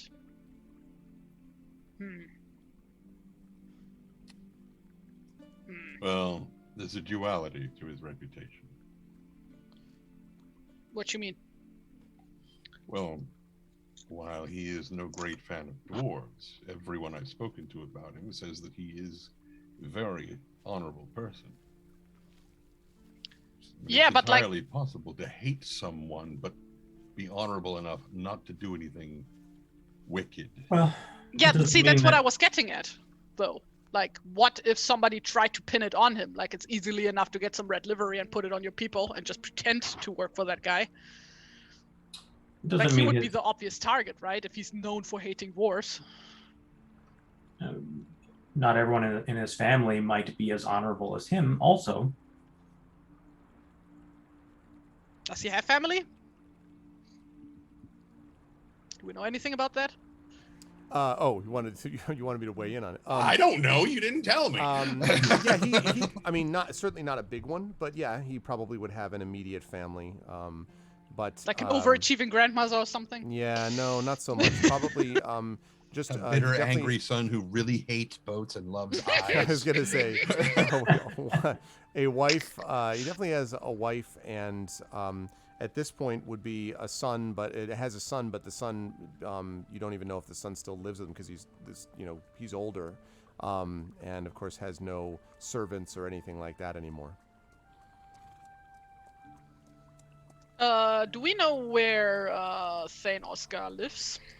Yeah, you can actually get a sense of it. Thane Oscar doesn't live actually all that far from the castle. Somewhere. Oh, he actually lives in town. That's good. Yes, yeah. As far as you know, he lives in town, and lives He would in a have place to if he doesn't called- have any holdings. That's right. He lives in a fairly small place in Ravensgate, which is over here. There we go. Ravensgate, somewhere in that area to the north of the palace, is where he lives. You've never been there, but that's the information that you were given. You also know that Gunvar and Brynny are staying kind of right in the northern area, north of the the market. So like not that far from Fanner's home and everything. That's where they stay. But in the nicer part of town, which is nearer to Ravenstone, the nicer part of that district. So they basically live here, and Gunvar would be, Oscar would be like over here-ish. So do Maybe you time guys for a want to... Oh, go on. What? no, I was just going to say it's a time for a visit. Yeah, you guys do that. I think I'll just wait outside for that one. Also, Thane Tawny, dwarf friend. Hope that title hasn't made the rounds too much. Oh, I'm sure it has. Not to mention the fact that my armor bears this rune. Right. Maybe a light shawl to cover it. I don't know. Yes. Okay, so you're going to make your way over to Thane Oscar's home. Okay. When we get over to that area, when It's you 12:15. How late? No, I know. That's where we're just Yeah. we're closing up shop. When you get over to this area, you find indeed it's a house that's right on that. Let me move it again. Right on the corner that I mentioned there, right there, roughly. And I'll even mark it down. Right here. Oh nope. Where? There we go. Hold on a second. Okay. There we go. So right about there. And when you come to the outside of this, it's a 2-story building. It is quite modest in its look, and in fact, there's not even any like coat of arms or anything like that on the outside. And there's just a simple plaque, actually a wooden plaque, by the side of the door that says Oscar on it. And that's all that's at that door. So once Inga is sufficiently sequestered out of sight, Mm-hmm. Yeah, she probably waited like one crossing away or something. Waited at the Rollerbucks. next best cafe. Just sipping some tea. Guys know how to make a bolo special. No one knows how to make that. he does. Anyways, yeah, Tawny will use his staff to kind of knock on the door a bit, and hear immediately from inside, "No, thank you." No, thank you. Don't want any distant relations. Okay. So he, no, you don't hear that. Instead, you hear a. That's not. I can't do that on my carpet anymore. It's not gonna sound the same. So instead, you hear a. This house is so great. Like the sound of something impacting the floor. Okay. And then a door opens, and you see a man who is white-haired and kind of hunched over, and is holding a cane in his. Make sure I know which arm. In his right arm. In his right arm. And you note that his face is sort of half in shadow. The way that his hood falls over sort of seems to be doing this deliberately. And he's holding the cane. He says, "Yes, what do you want?" Seek Thane Oscar. You're speaking to him. I am Thane Tawnybear. Ah, and he looks at you. I've heard of you. You're one of the heroes of Dale, are you not? Some say. And, who are these behind you? This would be the river of the folks. You know, that whole Of the thing. woodsmen. I know the folks. No, you mean Of Roscobel. the woodsman Yes. of Roscobel. And he says, yes. This would be Stone, not a woodsman, but also of Roscoe. Yeah. Tend to travel together. And this is Bolabras Took, famed chef of the Battered Mug. And he looks at you. At your service, sir. Never heard of him. And then he looks over at That you is again. your great loss. Perhaps. I have no particular love for halflings who spend their time mostly, I've found, with dwarves. But be that as it may, I thought there was another companion that traveled with you, or so I have heard. Is that not true? There is. And where are they? Killed, eaten, gone home? She's not here. I suppose. What exactly is she? Not here. He kind of like sizes you up and down. That's a lot of up, you know. Yeah, up. Although he's decent, he's decently tall. Although bent over. And what do you want? Now we come to the point. Your servants, assistants, representatives, men, whatever you want to call them, occasionally wear red livery, do they not? On occasion, those servants I have left. Why? It may prove of interest to you to know that recent events seem to have been perpetrated, or at least helped along their way, by men wearing red livery. And he kind of And so looks it and he is. says, Our function is to determine who they work for and if they may be in some way involved. And you know, no doubt, that there are others who use this red livery besides me. Of course. I see. Have you subjected them to this interrogation? Oh, this is not interrogation, Thane. I have not even begun to approach a level of interrogation. And he kind of, his mouth works a little bit, and he says, if you're attempting to mock the misfortunes of an old man, it's already been done before you arrived. No, I don't know anything in particular of my men being involved in anything, because if they were, they would no longer be my men. Those that I employ do what I tell them to do, and do so with honor. What honor there is left for an old broken body to provide, that is. What exactly are these red-liveried men supposed to have done? They were seen interacting with a boat at the Southern Key. A boat which is, or was, involved in ill doings, to include attempted murder and assassination. That sounds bad, right enough. But my men would not be involved in any of this. I have no need to assassinate or do anything else to anyone else. Whatever I would have done has already been done to me. And one cannot wipe out an entire... He kind of... Never mind that. No, I don't know who would be responsible for such a thing. And if I did find it out, I would be the first one to turn them over to the authorities.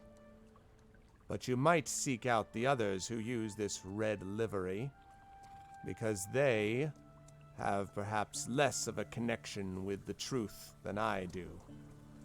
You might look at Brynny, for example, that fop, that popinjay, or perhaps Gundvar, the lord who's made very clear to me and everyone else how much more of a lord he truly is. And perhaps he's right. There was a time when I would have chewed up and spat out a young buck like that. But those days, you see, are behind me. And his head shifts slightly to reveal a horribly burned face going down the left side and kind of in his arm, and he says, I have very little of vengeance left to chew on, Thane Tawnybear. And I'm sorry that I don't come across with social niceties, but these days I try not to let my bitterness eat me from the inside. Is there anything else? You say that if any of your men were to engage in such activities, that they would not be your men any longer. Yes. Which brings me to my, for now, final question. This red livery, is any of it missing? And he sort of looks around. No, because we have very little of it to give out. I have only 3 servants. All 3 of them wear the same livery they've been using now for a decade. 5 years ago, I lost, or no, 6 now. 6 years ago, I lost the ability to give them any more. I have very few resources left. So no, none of it's gone missing, or we would have immediately realized it. It's barely red anymore as it is. More dark maroon, mud-stained, dirty, because I can't afford to clean it.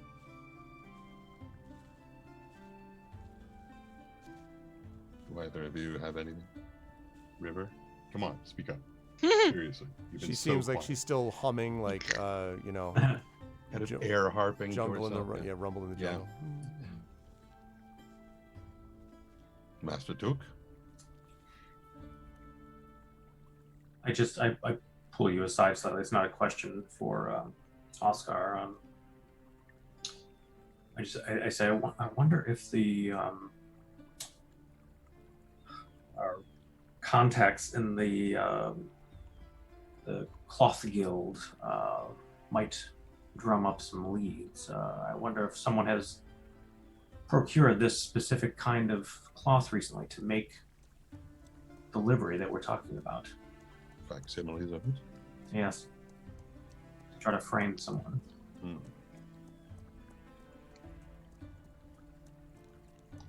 Thane, in your heyday, aside from being known for virtually unequaled honor and your dislike of dwarves, what else? What great thing were you known for? And he kind of lifts his head and he says, "There was a time when I was considered a leader, and that meant that I was known for the public works projects I tried to do within this city. It is sad that I no longer can do so. Brokenstone was a project I intended to work on until my own life was broken this way. But if you ask around, you'll find those who will know that some of what I did is still to be found in the stones and bones of this city, even if they've forgotten the living bodies that made those bones what they were." Are there any recent events that might lead you to believe that someone is trying to pin crimes on you, to put it on your house? My house. What's left of it? No, not in particular. Just the usual lack of attention. I have not been invited now for some time to the palace. I suspect because no one likes to look at me. Because my path is the path all of them will follow eventually. It is the lesson, apparently, of what we are. What did my honor give to me, after all, but a broken body and worse spirit?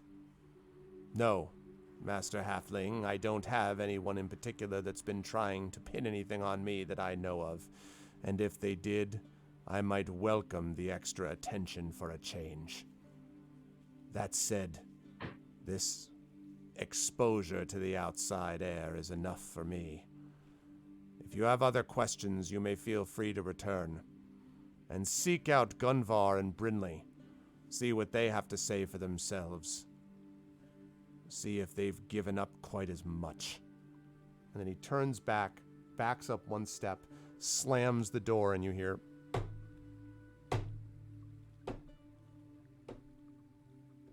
as he walks away. And I think that is where we are going to bring our session to a close.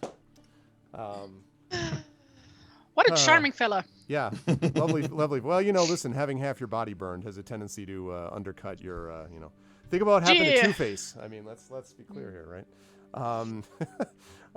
That's totally not an excuse to turn into a massive racist. But oh, hey, listen, I don't deny that.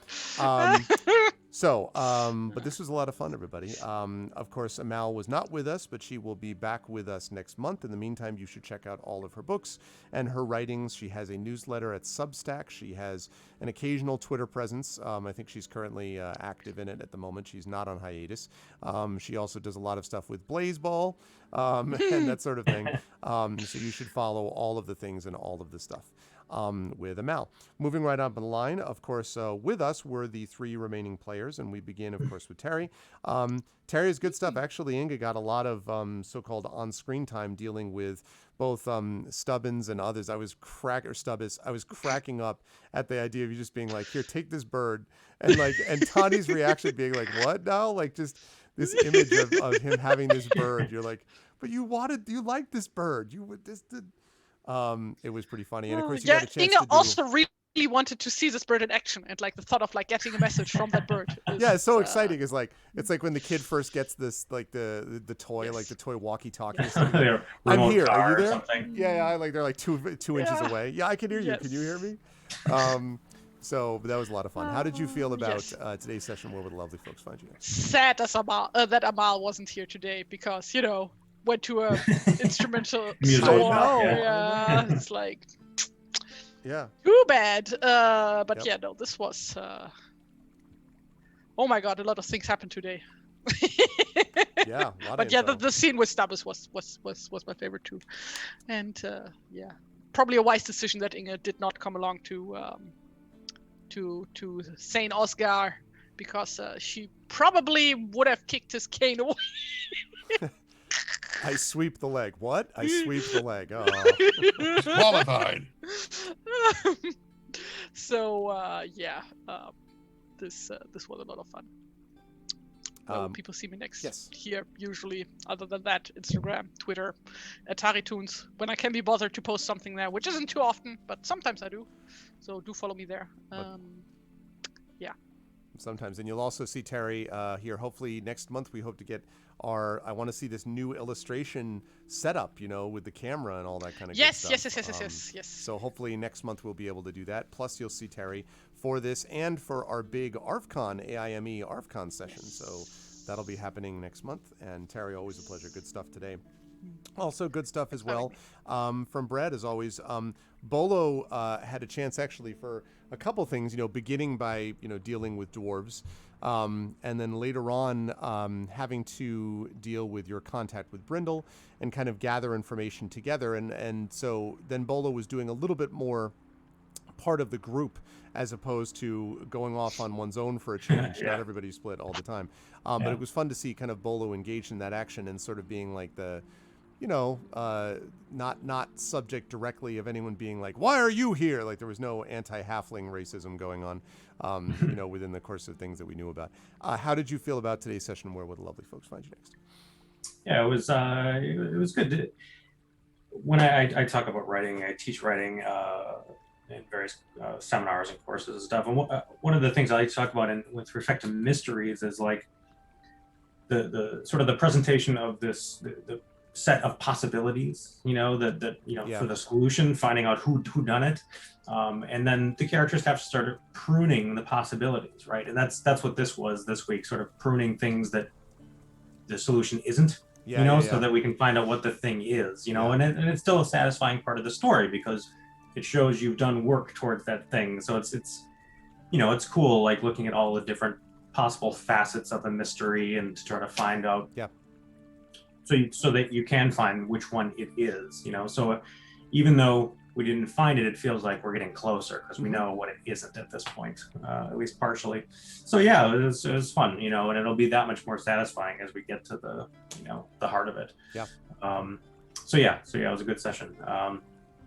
I'll be back, back here again, and then a couple of months away, I have the last book in the Shattered Sand series coming out. So nothing big just yet, but as we get closer, I'll be ramping up to that release. So that'll be fun. Yeah, that's going to be exciting. I wonder, I might ask you, I will do this privately, but I might ask you whether or not there might be a Shattered Sands thing. Maybe I could get you to contribute for ARFCon, like maybe a digital something or other that could be sent to a winner, perhaps of a giveaway during ARFCon. That might also serve as a way to be like, hey, by the way, giving away this thing is this person who wrote this book you should all buy. Something like that. But, certainly. Something like that. But in any case, always a pleasure, Brad. Thank you so much. I continue to love Bolo's character. And also am a huge fan, of course, of Trendane's character of Tawny Bear. And Tawny also got the chance to have some of this, sort of like, especially dealing, I thought, it was interesting, the fact that you ended up taking the lead on that last interaction with Oscar, in large part felt to me at a certain point where you're like, listen, like, I've heard you're honorable. I'm not going to take your crap, but like I know the drill with you, and you did that on a couple of occasions with different characters, not all of whom were honorable in the same way, but a couple, like when you were dealing with the Q theorist, for example. But it was interesting to me to sort of see the way that Tawny got established as a person who speaks with some authority on certain subjects of anger and bitterness and getting over them, maybe or not. So that was interesting to me. How did you feel about today's session, and where will lovely folks find you next? Well, that's kind of why I went with trying to have Tawny be the one that stepped forward to do that, because he is also a Thane, so they have kind of matched in that respect. And Tawny has also done the whole look. I've been a bitter son of a bitch, angry all the time at everybody, and I got the fuck over it, so can you. Yeah. You know, kind of thing. And the only other person who has the title of Thane, we do not want there. Let me explain. You. You're like that. Yeah. But I really enjoy. I was also just. It is insane to me. No, it's not. It's troubling to me, quite often, how rarely it feels like Bolo gets actively involved in things. I always feel like it's like, yeah, okay. You know, I kind of push him. It's like, no, I don't want to do that. You know, so I'm like, how in the hell do we draw this? So it's like early on in this episode, we get to see a lot more from Bolo. I'm like, thank God. And so we got to the end where we're talking to what's his face, what's his half a face, and I'm just like, too soon. Like, well, you know, it's been what, That 6 guy, minutes? no. But I was like, yeah, and I couldn't remember anything about the river. I was like, the river was from those people down in the south. And I was turning to say, and Thane Bowler. I'm like, he's not a Thane. Shit. And then Also, you introduced first Stone and then Bolo. You did And I was Stone like, before Bolo. Dog Well, is I more was- important than the. No, I was just going from one side to the other, and it was just, It wasn't in terms of height. You were like, and then no. Stone, and then Bolo. Bolo's the only person who could probably outcook Tawny, so of course he's important. Yes. Anyway, but yeah, I was as I But he was wouldn't turning. admit it. Probably. No, Uh-oh. Tawny would admit it if you know it was a contest and you know the roles went the way that they probably would go, then yeah, Tawny would. Anyway, so he's sitting there and he's like, okay, he's not a Thane. Shit. And I'm like, and then my brain started spiraling off. Wait, why is he not a Thane? He's been with us for, when is he gonna get? I'm like, could you introduce him, please? I know. Meanwhile, the guy's like, It's like, And I'm like, oh right, don't think about that right Internal now. monologue. back and Exactly. forth. And it's just, Yeah. I'm like, shit, this is happening in real time. I should think faster. That's what happens when you get used to reading at a speaking speed. Is you all the conversations in your head happen at that speed. Yes, And you exactly. realize that the audience has been like, what's going on? And I'm like, Yeah. say something, say something. Say something. And so it was I was really happy to see Bolo get some of the much deserved attention. And when you chimed in, we're like, and you pulled Tawny aside, I'm like, thank God, yes, more, give me more. And it's like, ooh, yeah, yes, this would be good. Because we just dealt with the thread and the thing with the merchants coming through and all the, yeah, it's a good call. Good call. I really enjoyed today. I thought it was a lot of fun. Where will people see me next? I don't know. Probably here. Unless you're in Martinez, California tomorrow, where I'm getting my second dose of the Pfizer vaccine. Yay. And when I got the first one and I was leaving, I was like, okay, so they wrote on my little piece of paper, 10:40 a.m. on this date. And then I get confirmations from the pharmacy saying 8:40 a.m. on the thing. I'm like, wait. Wait, which one is it? So I called them yesterday and went through the phone tree gauntlet and got to the guy. And I'm like, I don't want to show up 2 hours late for an appointment. So I'd like to know. He's like, yeah, that would be bad. That would be bad. So, and I'm like, whichever one is better for you guys, I don't care. I'll drive all the way up there from here. And he's like, where are you? I'm like, Fremont. He's like, no, later is better. We're going to make you drive up here at 8:30 in the morning. No, 10:40 is fine. Okay, cool. And so, yay. Good stuff. 10:40 for full vaccination goodness. Yeah. That's And then I can come back home and only go out when I'm wearing a mask, because that shouldn't change. Mm. Yeah. Just because you're vaccinated doesn't mean everybody is. Just keep I wearing know, your it's mask.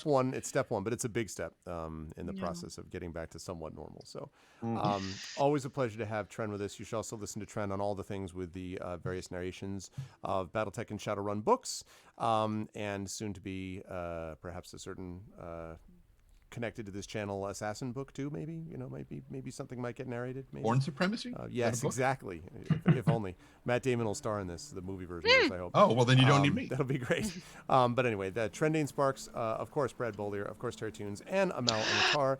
Good work from Wait. everybody. Yes. I forgot the thing with the bird. why I confused the birds. Because, okay, listen.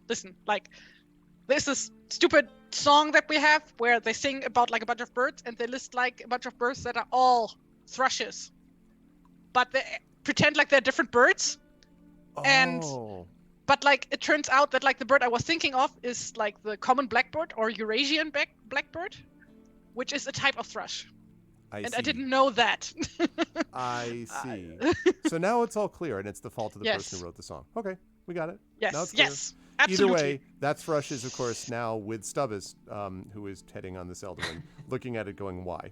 And with that mental image... Because he was a dick, that's why. That's true. I'm going to say goodbye to the amazing crew of players, and chat, can we get some love for them? I will see Trending, Brad, Terry, and Amal very soon for the next session of this and other things. Bye. For now, everyone. Bye. And that is going to do it for them and for Adventures in Middle-earth, but it is not going to do it, let it be said, hold on just a second, it is not going to do it for us, because I've got to get over to GOG and start getting ready here for the next session of Talisman Adventures. The first one where I actually get to use my hardcover copy, thank you very much, of this thing. I'm very excited to actually have the hardcover copy courtesy of Pegasus Spiele. So we're going to be doing that in just a little bit over on GOG.com, their GOG.com's Twitch channel at 4 p.m. Eastern. I hope everyone had a good session today. And if so, I hope you will consider doing all the things to help us. I hope you will consider following the channel. I hope you will consider, if possible, checking out the various things that you do to support us, like YouTube, !ArvTube, Discord, !ArvCord, Twitter, !ArvTweets. This is my This is the way, is what this is, Triffid.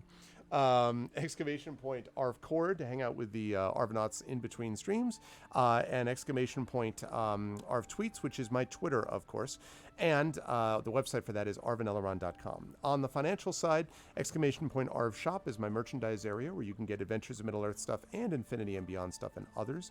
!ArvTreon is the Patreon, currently sitting at 23 patrons, $2.05 per month, trying to build that up because, again, that really is the financial backbone of the channel. And if you haven't already done so, please consider subscribing to the channel, which will allow you to get these awesome custom sub badges and emotes and things like that to use here, there, and everywhere across Twitch. On the publishing side, Icarus, which is my Icarus graphic novel. It is a finalist in the IBPA, the Independent Book Publishers Association Award for Best Graphic Novel. That the final vote on that's going to be next month. I just found out as well today that it's also a finalist in the Midwest Independent Book Publishers. I hope I got it right. I hope I got that right. Along with Garlic Tofu's Lord's Dome book. So congratulations to Garlic Tofu.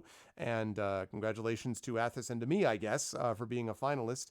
And to the wonderful artist Acela Fabio and Keith Candido for his script and Chris Suter for his wonderful layout and lettering and all that kind of good stuff. But that is also, as I say, happening. We're going to be finding out about that soon, I guess.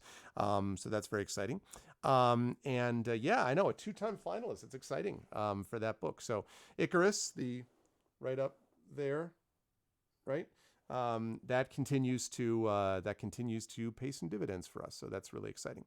So we've got that going on. And of course, Greyshade KS is the Greyshade Kickstarter. Athos is also going to be publishing my Greyshade novel, which is the first book of the Grey Assassin trilogy. More details about that are going to be coming down the line, but in the next couple of months, they'll be publishing Greyshade. And then the Kickstarter for the other 2 books and for the board game and for the tabletop role-playing game and for the audiobook, all of that is going to be happening late summer, early fall. So we're excited about that. And Library, which is Tales and Tomes from the Forbidden Library from Alligator Alley Entertainment, which is doing the tabletop stuff for Greyshade. That is currently sitting in a dock and customs. And please release it. I keep saying it. I'm just going to keep saying it until it happens so that people can actually get it. That would be lovely. Otherwise, as always, if you haven't already done so, BLM, Black Lives Matter, very important to affirm and assert the importance and significance of Black lives. And of course, so Black Lives Matter reminder for that, !help now, which is the World Health Organization page on suicide prevention. Important to reach out to others when you need help and to reach out to others when they need help as well.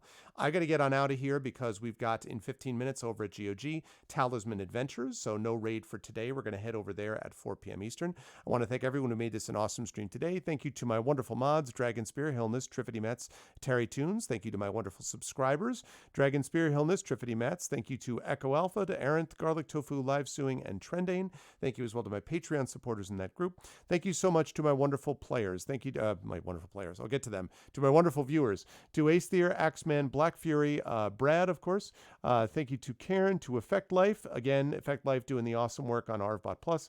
Thank you to EKEG. Thank you to Elandria Faye. Thank you to Flow Dragon Gaming for the follow today. Jungle Juice. Thank you to Nonstop. Thank you to Sirens. Thank you to Tontoms, T-Bank, T-Nest Mephiston, you Christensen, and V&K. Thank you so much to everybody, and thank you especially to my players. Thank you who are here today. Thank you to Trendane, to Brad, and to Terry who are here for a great session. Otherwise, I'm going to see you lovely folks over on GOG in just about 15 minutes. I hope everyone has a good few minutes until then, and if not, I'll see you folks later on down the line. Thanks, everyone. Be good to each other. Bye for now.